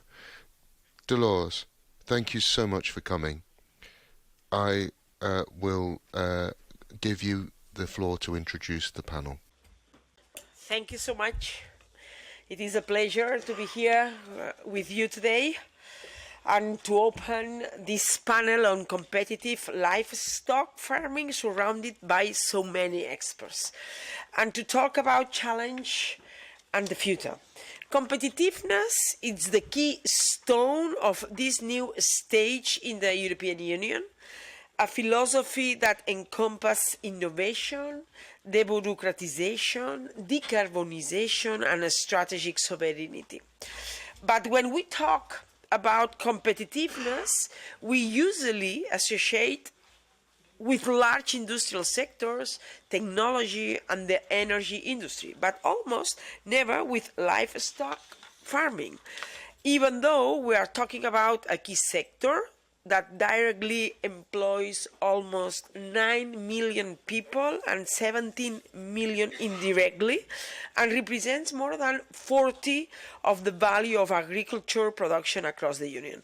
The European People's Party has brought livestock and agriculture into the major debates for a reason the left still doesn't understand.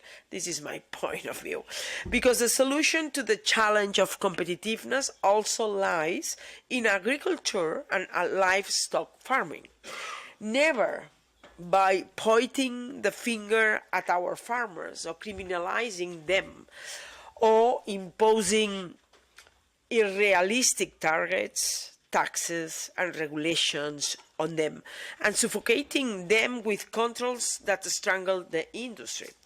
That is our great challenge, to grow technologically, but hand in hand with a competitive, sustainable, socially recognized, and above all, European livestock sector.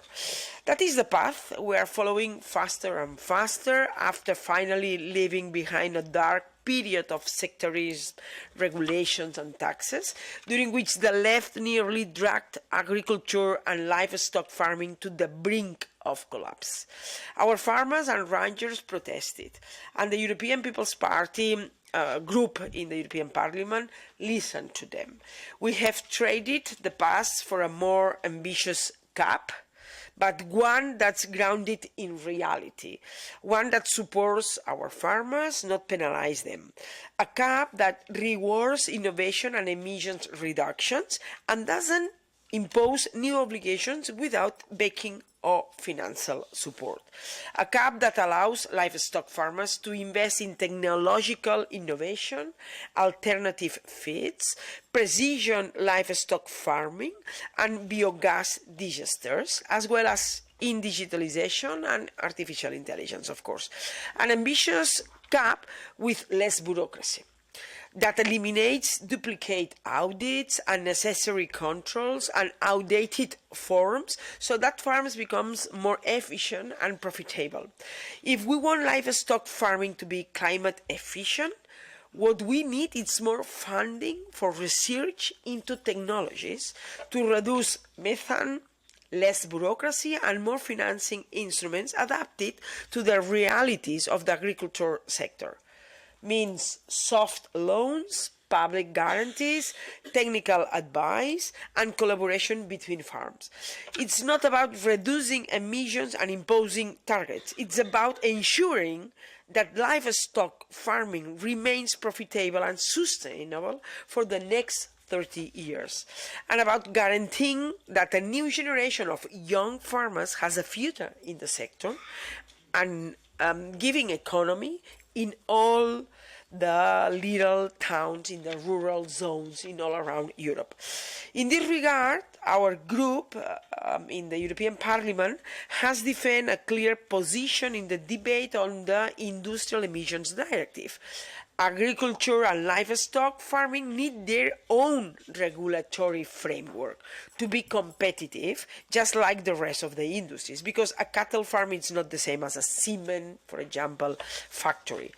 We want proportionate and realistic approaches, more coherent climate measures that don't force our producers out of business.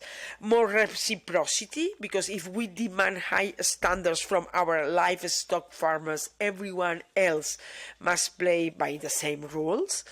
More flexibility for small farms, greater animal and food safety to give consumers more confidence. And here I want to stop because I want to applaud the initiative that the Commission had this week, putting the Commissioner, Agri Commissioner and Health Commissioner, both, they launched a new initiative this last Monday, this week.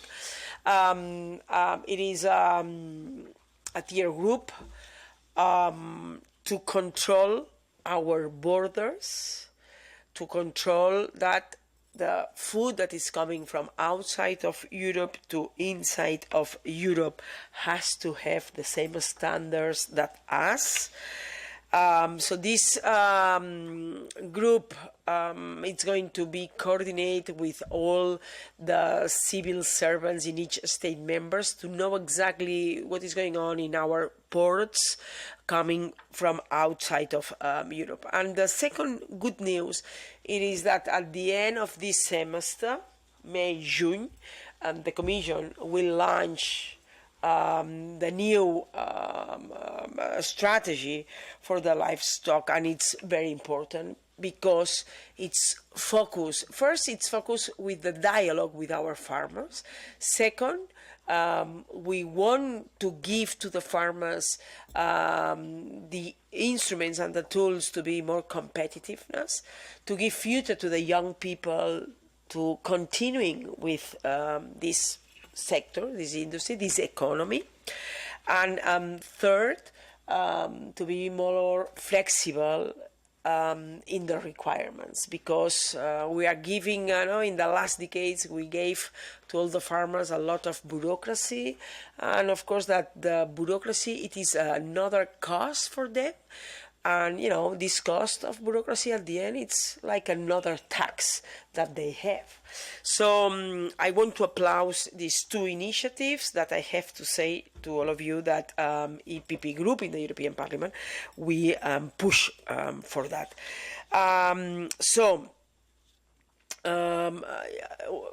These two tools, they are going to give, a proportionate and realistic approach to our farmers, more coherent climate measures that don't force our producers out of business. This is clear. We need them in Europe, and we don't have to forget that we are leading in the world our safe, security food.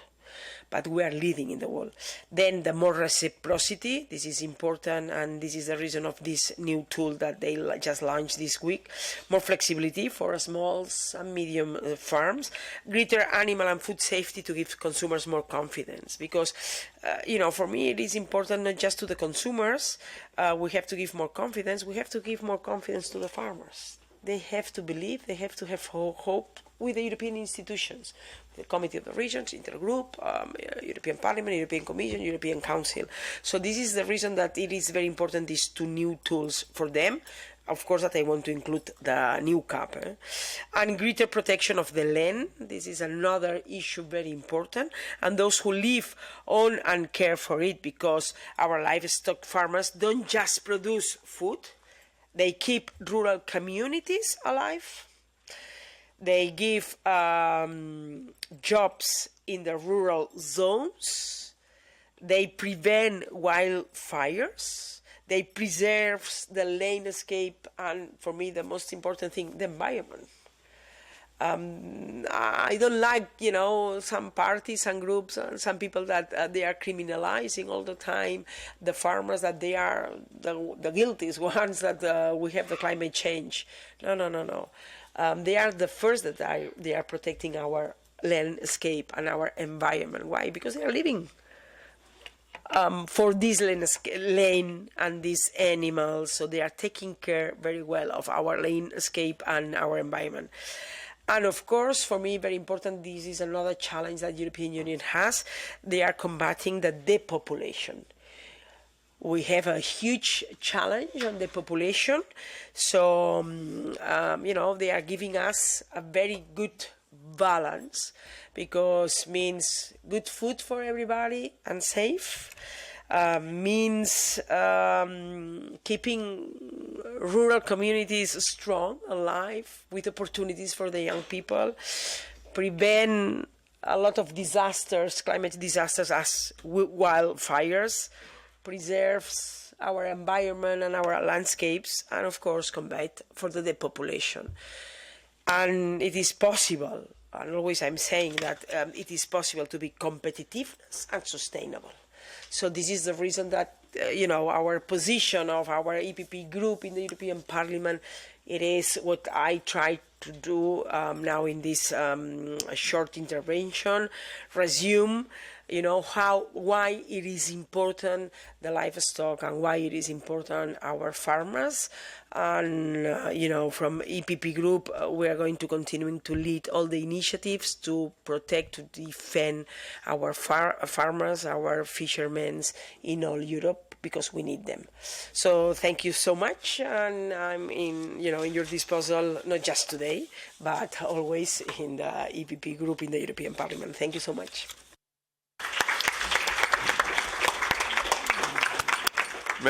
Thank you very much, Dolores.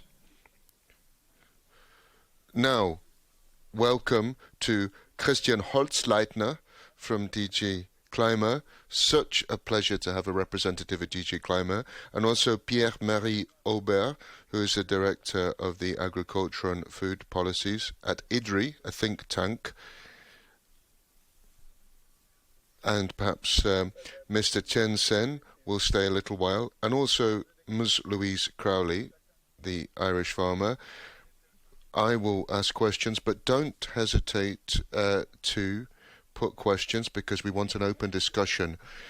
Christian, I'd like to start with you. You'll offer us an overview of the Commission's work. Which areas are you working on, your schedule, and how livestock is being treated in your proposals? Good morning. Thanks a lot for the invitation. It's a pleasure to be here. And what we want to do is we want to make climate action a good business for farmers. So we want to reward those farmers who invest into more sustainable management of livestock, or in general of their farming. So when looking into a climate neutral economy in 2050, we are very bullish about a bioeconomy.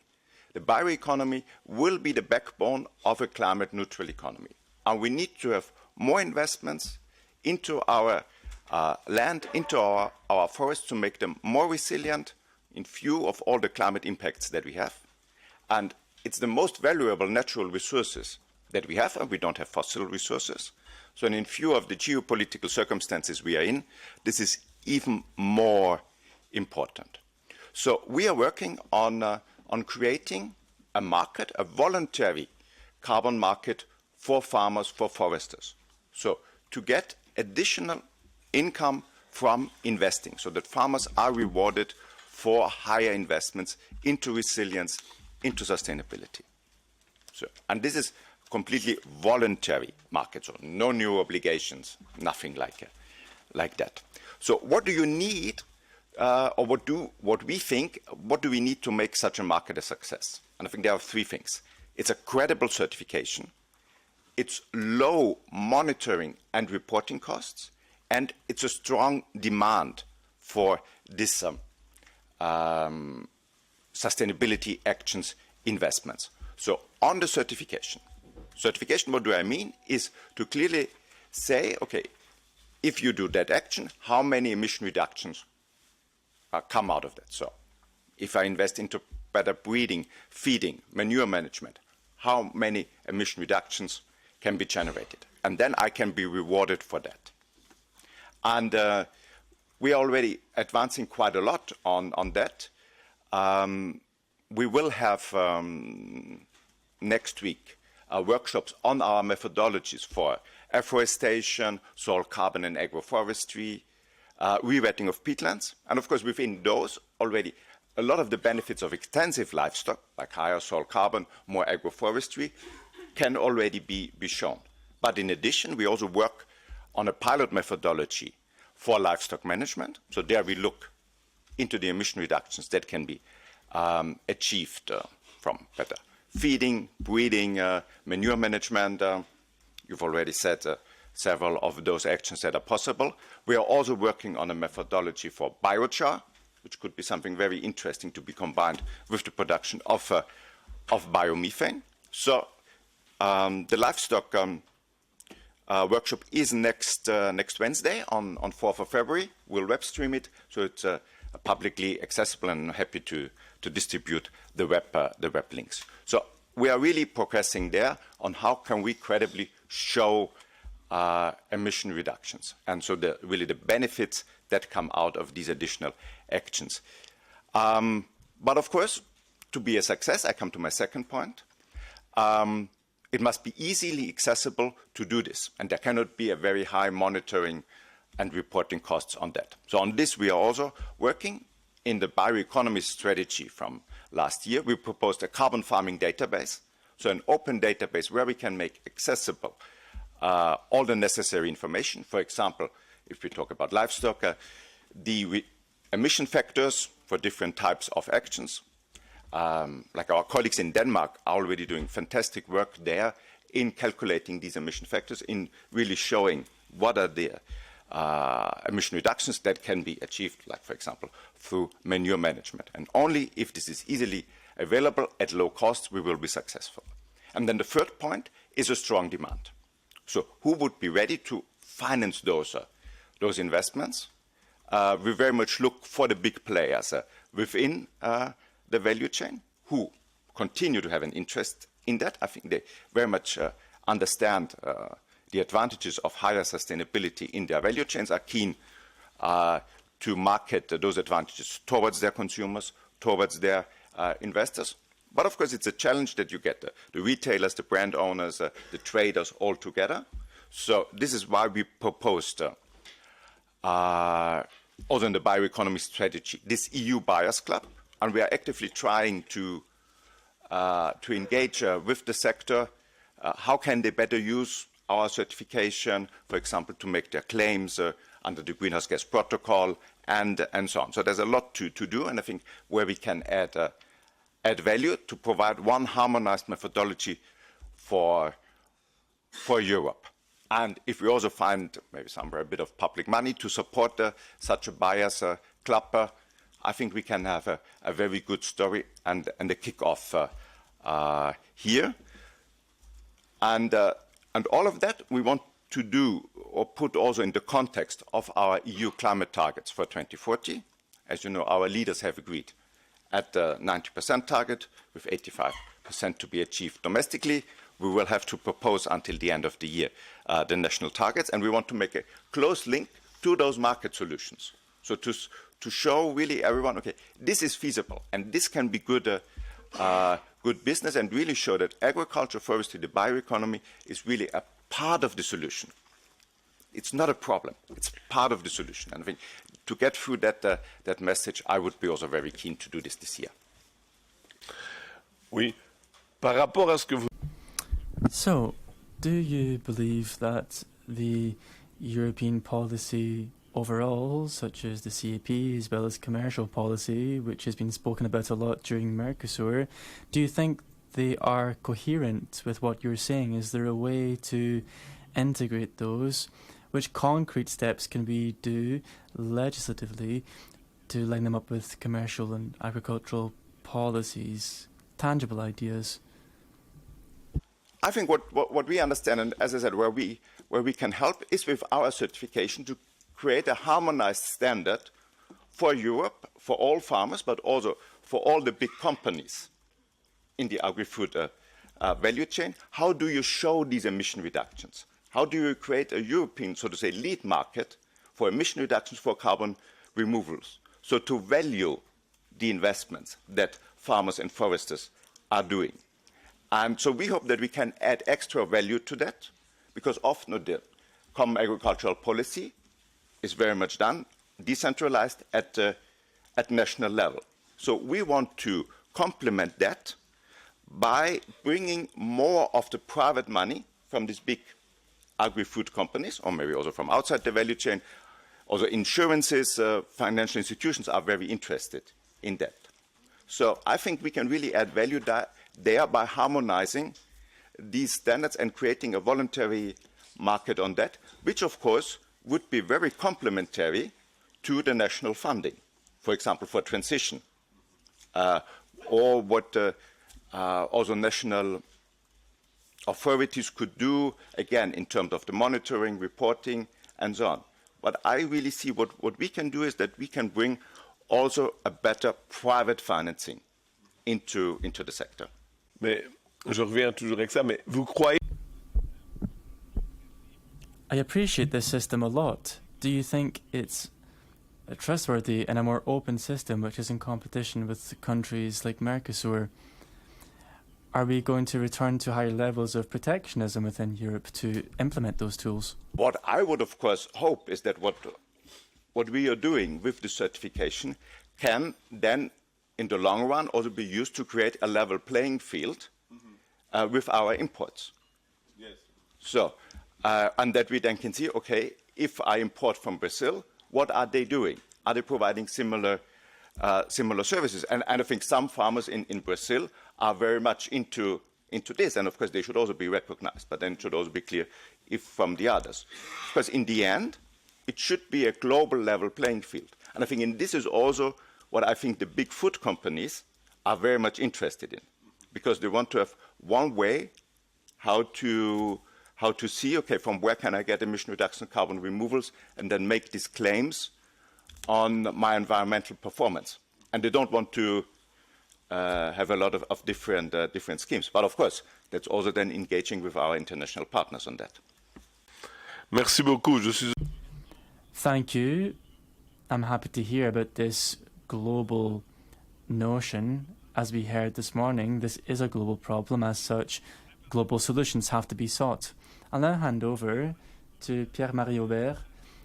You are an observer, a researcher. In your view, how can public powers guarantee that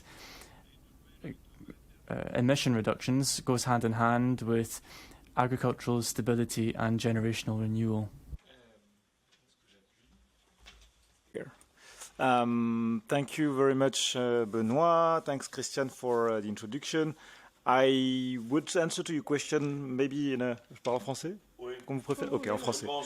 Oh, I'll answer in French then. Thank you very much.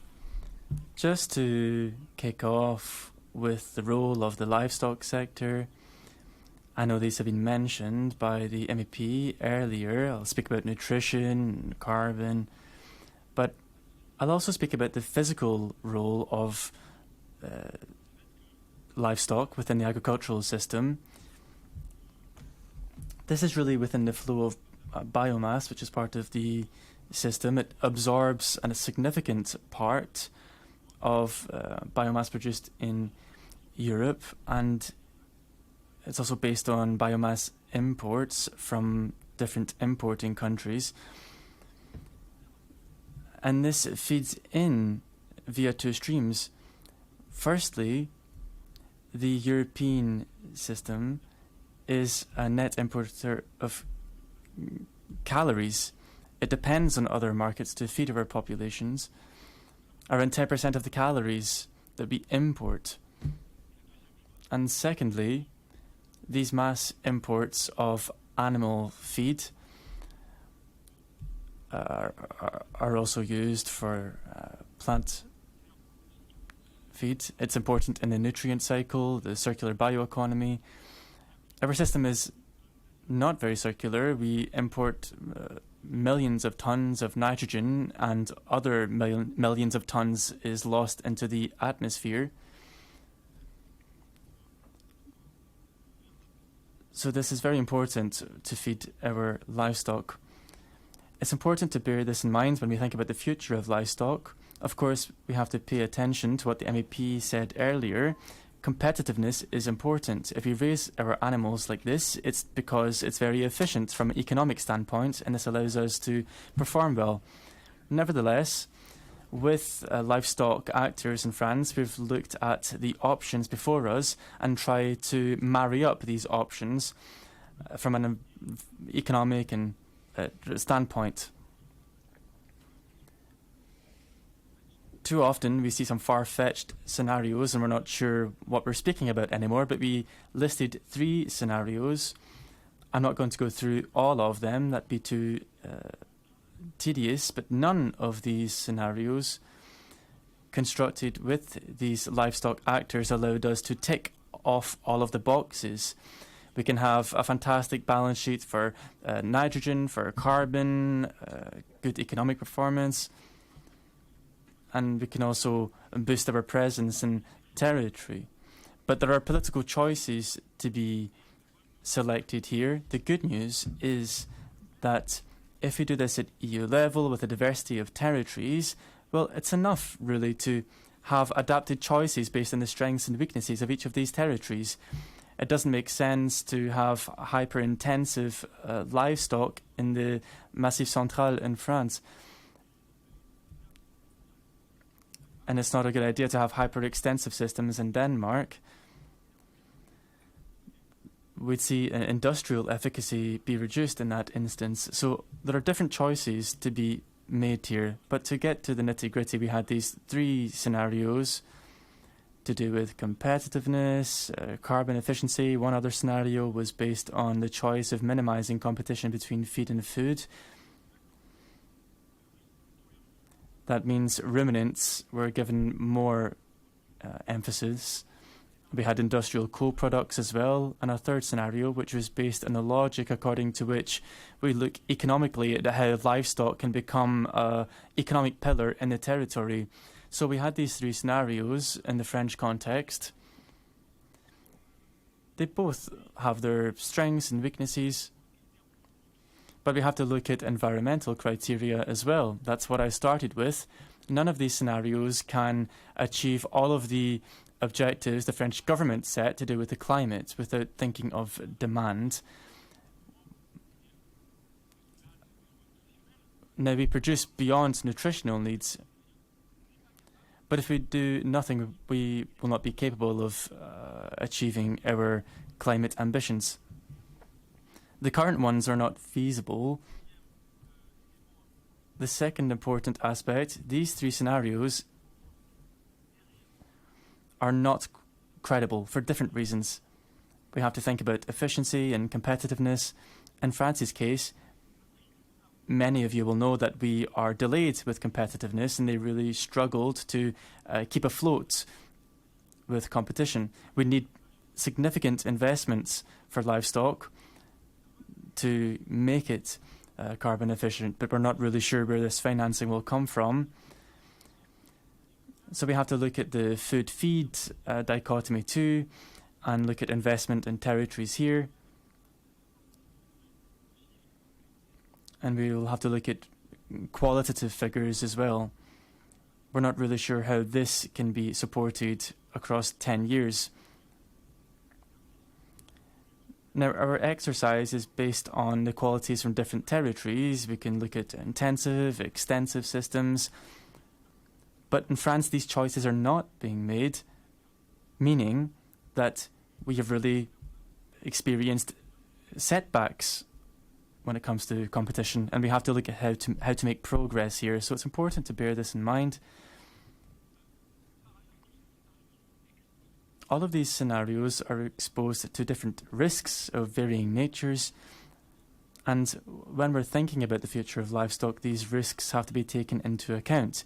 If we look at deficiencies, it doesn't make sense to base our systems on soya imports from different countries because it's the most efficient thing. But we need to think about structural issues here for the benefit of our country. And again, we're exposed to market dynamics here when it comes to food and feed. We could weaken the competitiveness of our production. There are transport costs to be considered here as well. And then we have this global renaissance scenario too. Again, it ticks many boxes, but what can we do to make sure that we are improving across the board? Today in France, I don't think this is being done. We have to think about the European scale too. If there's not enough clarity in the livestock strategy proposed by the European Commission that we all have to contribute towards, then some countries, France for example, could really suffer from this in the single market and in competition with other countries. It's on the onus of all countries to make sure that they are performing well and remaining competitive in this market. So the conclusion is that it's difficult to have your cake and eat it. And very concretely, given all of these multiple objectives, if you have a tip, what measure would you propose so that we can have a fair compromise between all of these things? Merci, Monsieur le Député. Thank you. Two things are important. Firstly, even if it is politically sensitive, I don't think that we can avoid thinking about planning in a sense where we look altogether at how our territories are set up, what their strengths and weaknesses are, and then we think about what to produce. A colleague last week said that our strategy does respond to an objective, but can we pick out territories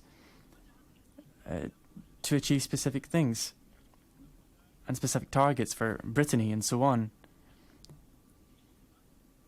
We have to have a debate about this. Secondly, and again this is politically sensitive, I'm aware, it seems extremely delicate to broach this question of livestock without also thinking about the demand side. Whether that's thinking about what supermarkets supply on their shelves, pricing, or helping consumers to transition towards more nutrient-rich diets with fruit and vegetables, and which have less animal proteins. Now, there's an advice according to which we should have 250 grams of certain food categories. And all of these indications are for the good of our health and for production. But we have to think about how world markets are supplied as well. Europe also has a responsibility to fall into line with international demand. So we have to think about European demand as well in this regard. Monsieur Tianzin, quel est votre...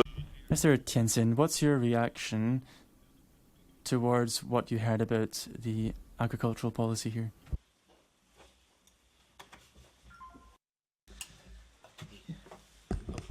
Thank you very much. I think this morning when I gave a presentation, or even though when I talked with the members of European Parliament, we know that our farmers, producers, they don't have time to come here to discuss about the policies in this very nice setting. And that's why all of you, or all of us, who got involved in the process of designing the policies, whatever at the global level, at the EU level, please ensure that the policies that you're going to have, whatever common agriculture policies and others that you're going to have, you also address the realities of the one who are producing. Because I myself also come from small family farming. I know that every day when we are working on our farms, we are taking risk.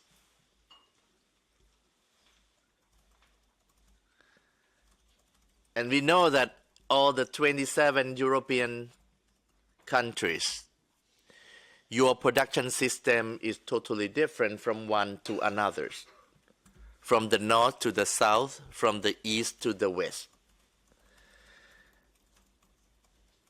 And since you have become the single market, you are always talking about harmonizations. And that's why sometimes the harmonized policies is also make your life much more difficult, because the realities and the real need of our farmers and producers in different production systems, different countries, is totally different. And that's why always to ensure that as the keynotes, our colleagues who just gave keynote speakers keynote speech this morning. When you're talking about the competitiveness, it's always your policy is really help your farmers and producers, that you can compete with others. I know that sometimes you increase your standards, whatever, SPS standard, food safety standards, welfare standards. Now we're talking about emission standard or whatever that you're going to have. Perhaps we think that, perhaps those legislation, those policies, regulation is really safeguard farmers and producers in Europe. But you can learn from yourself over the past 20 years, even though I myself, when I joined, because I'm from my own country, Thailand. We also, when I work at the Ministry of Agriculture, when the European have the new standards, new legislations, at the beginnings, my farmers, my producers also complain, again, new one. We need to invest more, we need to do more, we need to change our production system. But at the end, from my observations, all the third countries, all the importing countries can manage and also can continue to export. But from my observation, but why today your farmers and producers is getting in this difficult situation? And that's why I always need to make sure that you revisit and review your legislation and policy that you have over the past 20 or 30 years in the Union. It really increased the competitiveness of your farmers and producers, that you can compete with other outside. It doesn't mean that you increasing more standard that you can compete. It may be not. And that's why I always have to balance. And we know that even though in this house, we would like to hear all the voices, but we know that sometimes some voice is very loud and louder. And I hope that, especially when we're discussing about the futures, because in FAO, now we are negotiating the Global Plan of Action for Sustainable Livestock Transformation. We also need to hear all voices from low-income countries, middle-income countries, high-income countries, and all other stakeholders in livestock sectors. Because we need to ensure as well the global strategies will not hurt our producers and farmers. And that's why today discussions, I'm sure that we will take some key message. And since the European Union are discussing about the new livestock policies, to make sure that your policies, you look at your European farmers, producers, your farmers-centric. for the benefit of your farmers and producers. Because once your farmers and producers get benefit, I'm sure that they will see their own futures. They can increase their efficiencies to make sure that they can continue their business. At the same time, we know that our farmers and producers, their rule number one, to produce safe food, nutritious food, and healthy food for all of us. And that's why, to make sure that the policy that we are discussing, the new strategy that you are discussing, you are listening to your farmers and producers. Thank you very much. Merci beaucoup. Thank you very much. We need to listen to livestock farmers like Louise. What are the difficulties for farmers in having lower emissions? What do you put forward for the future? Well, I suppose the first one that is the biggest challenge, I'd say, is the cost. Reducing emissions, it costs money. It needs upfront investment, whether it's bettering your genetics, going into different slurry spreading methods, low emission slurry, grass measuring, putting monitoring systems on your cows. That all costs money, and farmers don't mind spending money and investing if they're going to, I suppose, see something for it. And unfortunately, we don't get a return in the market for lowering our emissions. We get good favour with the public and in general for doing it, and we're constantly being asked to do more, but we don't actually see any more money in our pocket at the end of the day for implementing all these things. And then you have the question of, why do we invest so much into it when you're not getting anything financially back? And you have the uncertainty then regarding around policy. You could be halfway through a plan working towards a goal, and next thing the plan changes or it moves sideways, and we're told as farmers you need to go in a completely different direction. Not having a long-term set in stone plan is, I suppose, a deterrent for farmers, because they're always wondering what is coming next. And when you're not getting the recognition for what you've already done and achieved, and you're constantly being told you need to do more, you feel, when are we going to have done enough? When are we doing enough?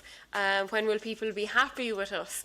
And then all these different changes that come in, they add to the red tape, I suppose, the admin burden that we have as farmers. I suppose I'm lucky in my farm where I farm with my father.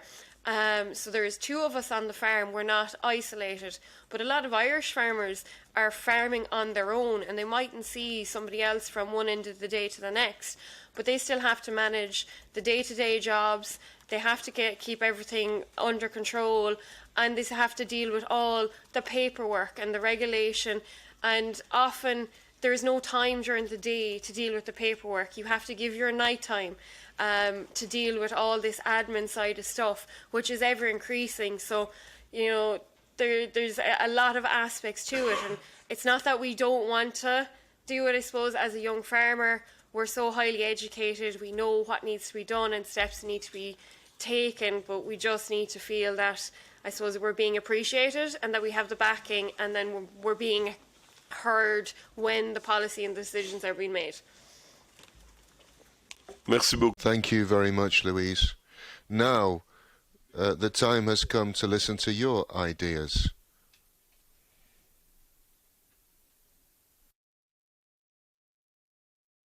There's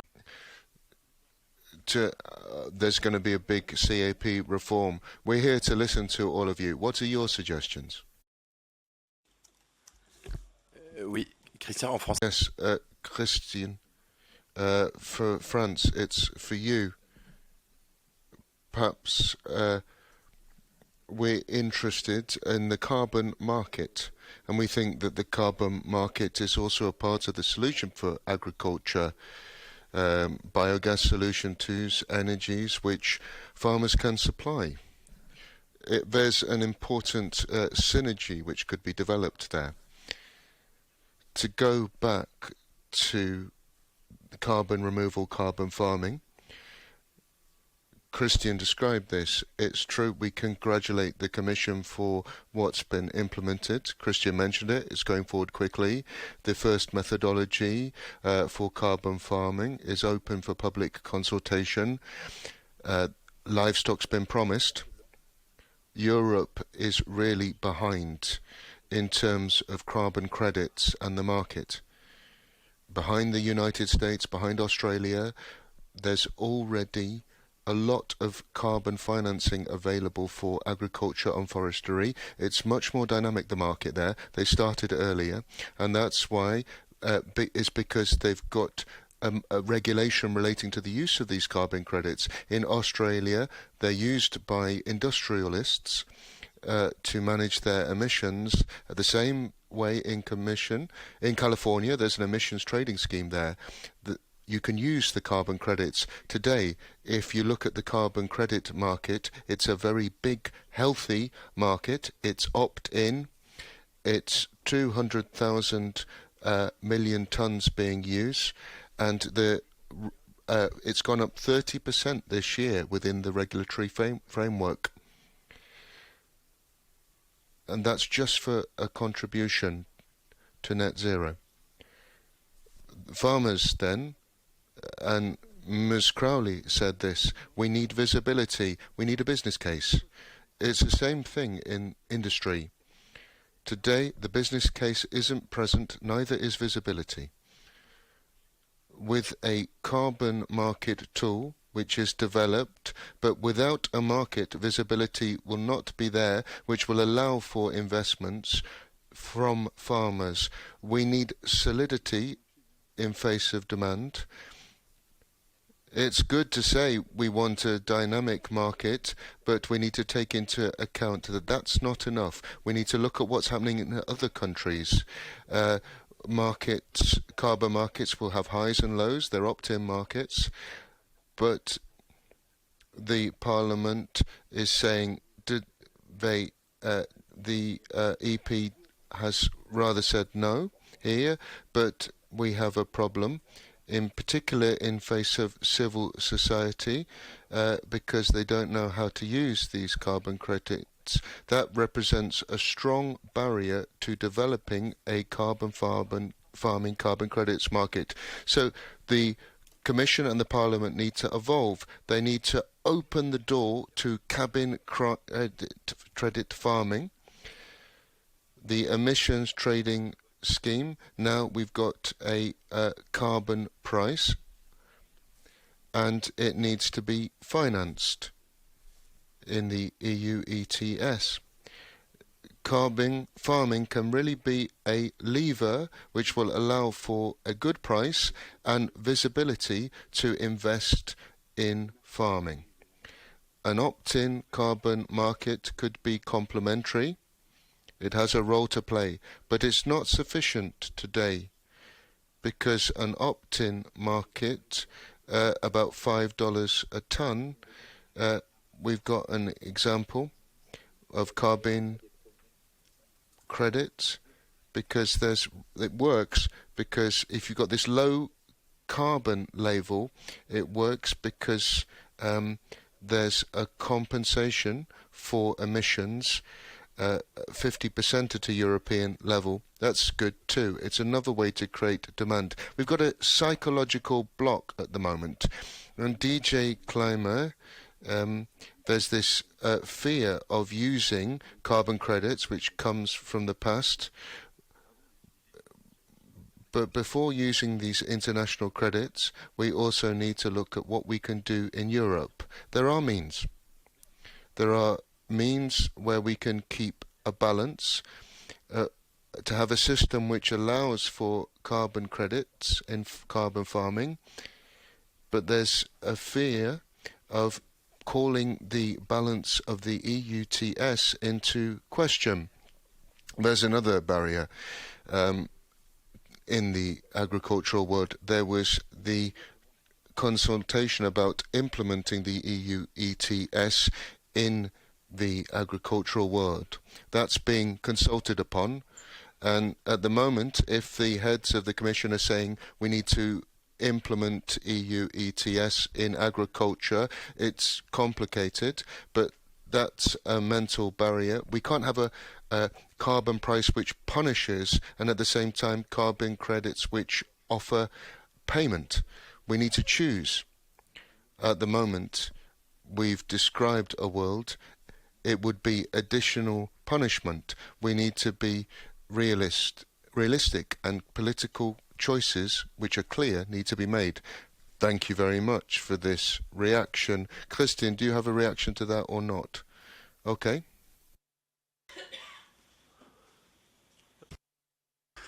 Thank you, Chair. Wilke Brouwer de Koning, dairy farmer from the Netherlands. I have a question. So in the Netherlands, we already have a system that I get paid 2 cents extra for my kilograms of milk out of the dairy industry for sustainable milk. But I know that if we really want to make the next step, we need the carbon credit market. But I see one big problem over there, because if I reduce my emissions by sun panels, the reduction of the industry of electricity is going down, because it's counted for that sector. So if farmers sell all the carbon credits, how do we reach the goals for the agricultural reductions? Because for who is the reduction if I sell the carbon credits? Is it for the industry who's buying, or is it still for the agricultural sector?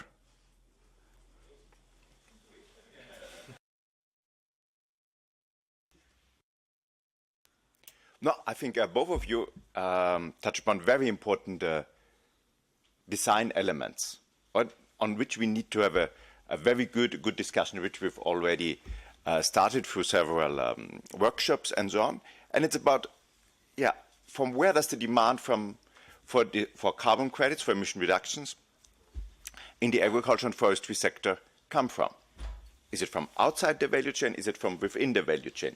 Is it a mix of both? And we hear very different views, because if we hear from within the value chain, from the bigger agri-food companies, they are keen to show to their customers and investors, okay, this is my value chain. Right? I think it's also important for the farming sector to show, okay, this is what I've done.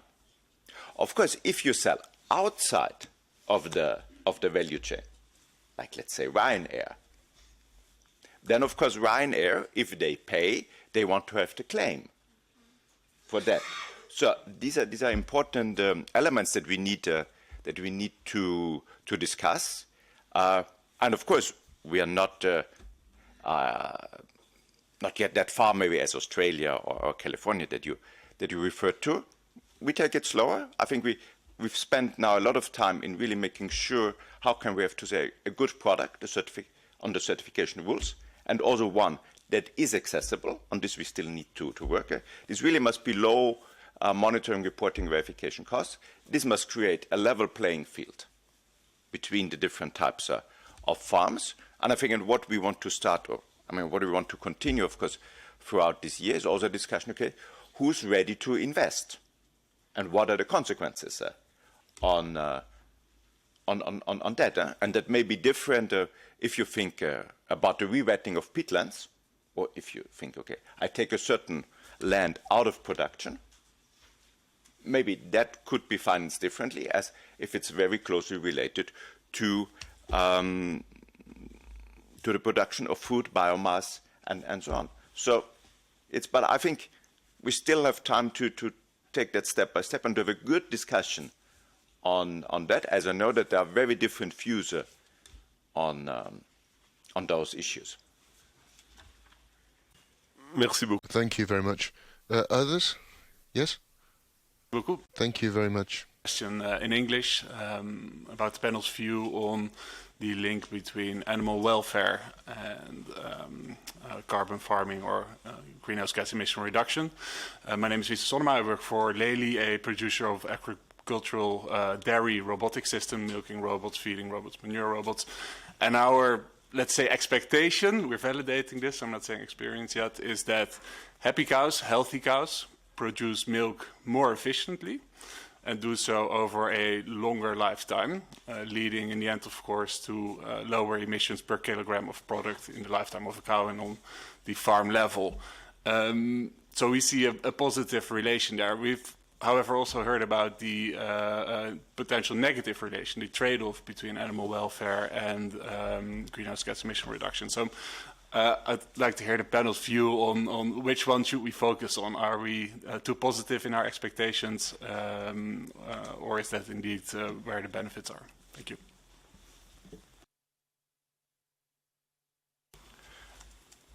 Just maybe if you can respond technically. No, I mean, if you reduce the emissions and sell the carbon credit as the sectors, you keep the value in the sectors. So don't ask too much questions about losing the value. Of course, the accounting is down at the direct emissions level. So if farmers are reducing the emissions by selling the carbon credit to others, what's accounted in the inventories of the countries in Europe is the emissions. The carbon credit as just a tool, a market tool, but they are not accounted. We don't do adjustments with carbon credits in the adjustment. So you will not lose the value of making this progress and reduce the emissions in the carbon farming sectors by transferring to the others. About the second question, this is the trade-offs. Climate and animal welfare. We hope that the two things go hand in hand as much as is possible. Perhaps in dairy production, that's true, pretty much. Pork, poultry, it's not the case. If we want chickens who are happier, who've got more space, we're going to have longer periods, and in fact consumption will be decreased and emissions will go up. That's the reality. Competitiveness for producers will be impacted. I'd be really happy to say everything goes hand in hand, but there are real challenges to be addressed. Pig production is the same thing, and also for some areas there's lower emissions, but people are seeking good prices. But if we need to be truthful, what the MEP said, there's the commercial question. We talk a lot, particularly in France, about mirror clauses, safeguarding clauses. That's so important and significant. That's what the director said, because today the difficulty is we have mirror clauses to protect animal welfare, which is higher in Europe, because that's what our citizens want, even if the consumer won't pay it. To protect it, can we discriminate with imports, against imports on the basis of production methods? The issue behind that is that to have effective mirror clauses, we need political agreement. There needs to be recognition for the agricultural sphere in face of the rest of the world. There was farm to fork, and we saw big agricultural players saying that model isn't good for us in the rest of the world. We need to indicate a direction which is creditable, desirable and legitimate, and it needs to be checked. We can't impose on our commercial partners to discriminate on a basis which isn't our own, and we need measuring infrastructure which allows checking that certain antibiotics have been used, that areas for every chicken are up to the areas which we allow. Things are being negotiated, and the resources which we make use in the negotiations, maybe we don't agree about the agricultural approach, we can exchange. What can Europe offer today to support these commercial partnerships and to bring them to a food model which we want. This seems to me to be a very necessary discussion today. Last question, because we are going to wrap up now. Chair, Anton Geisenbeek from Eurosite. It's a European network of conservation practitioners and farmers working for nature. And I'd like to raise a question about permanent grassland, permanent pastures. And by permanent, I mean like not been ploughed for decades, even centuries. And grazed by livestock. We have quite a lot of that in Europe. Think Transylvania, for instance, one of the most famous areas for that, but elsewhere too. Now, scientists tell us that this kind of permanent grassland is a major carbon sink that actually stores more carbon per hectare than forests do. But if you plough this land or convert it to a non-livestock grazing use, you lose that carbon and it goes back in the atmosphere, so it then becomes a carbon emission source. My question is, how can farmers, livestock farmers who are working on these permanent grasslands, grazing these permanent grasslands, how can they benefit from carbon credits? Because under rules like additionality and emissions reductions, they don't qualify because they're just doing something, they've done it for years and just continue doing it. And yet they are managing and protecting a major carbon sink. So how can they enter into the carbon credit system?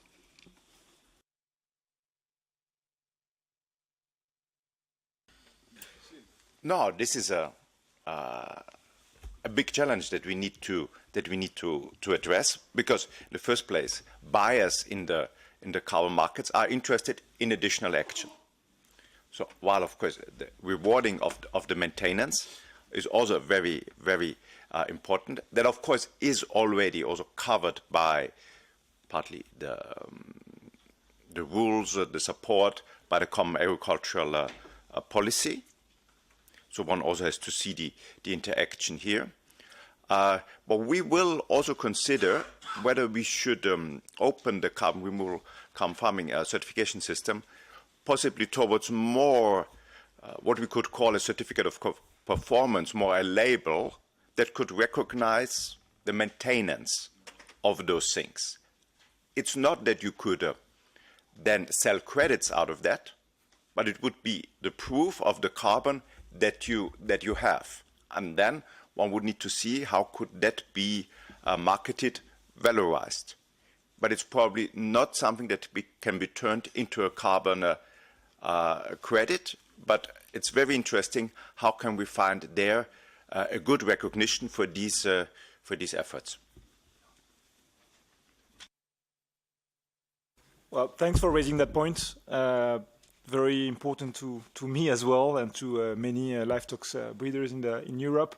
I mean, grasslands is 1/3 of European agricultural area, so it's massive amount of land, well managed, beautiful landscapes. We need to make sure that those lands are maintained not only for carbon. And I guess there comes the question of like, how do we make sure that on the demand side as well, besides carbon credits, consumers really value what comes from those types of systems.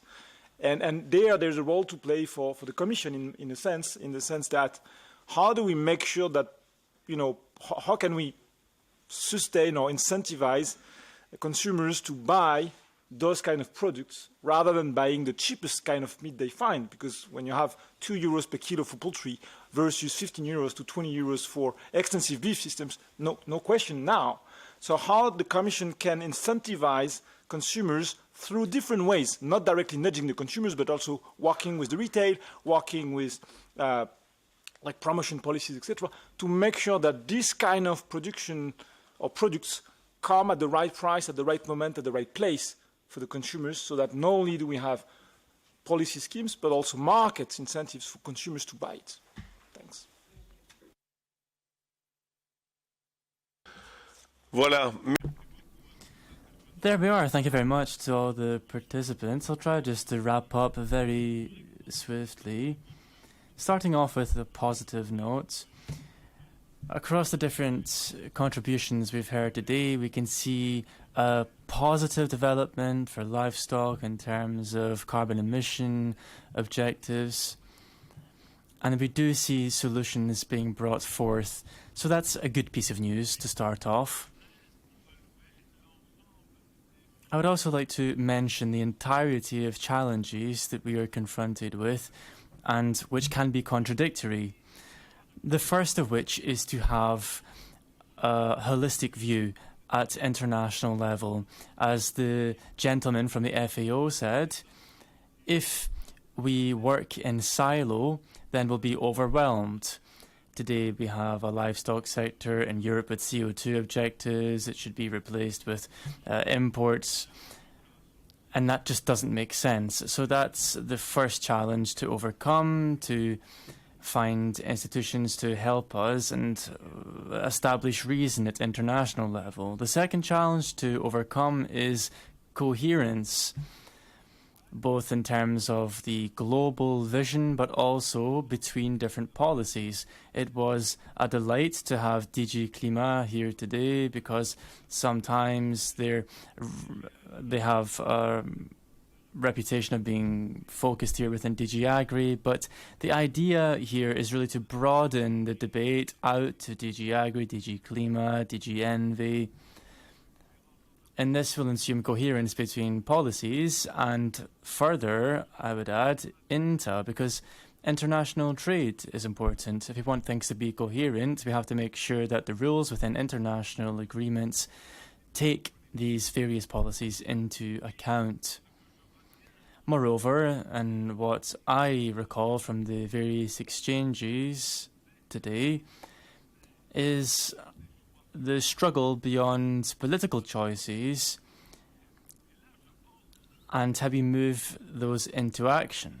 We've had an extensive discussion. We want to see things translated into action in the future CAP, but also in future trade policies, and these objectives have to be incorporated into that. They're global objectives, but it's a complicated task, and I think this intergroup really does have a key role to play in this shaky context.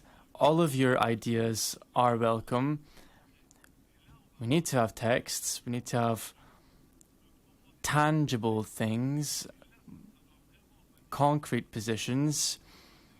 This could come from your organizations or energy businesses or farmers themselves, from the science field, and we have to compile all of that data and try to come to concrete objectives. In any case, thank you to all of the participants and all of the speakers.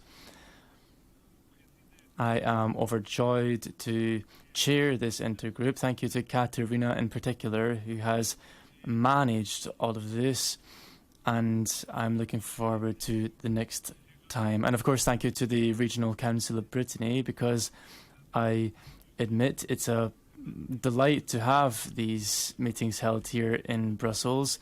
There are logistical difficulties to have people attend in person, and the Regional Council allowed us to be here today in this superb room. So thank you for that as well, and thank you to the President of Brittany for being the intermediary in this effort. Have a nice day, everyone, and I look forward to seeing you again.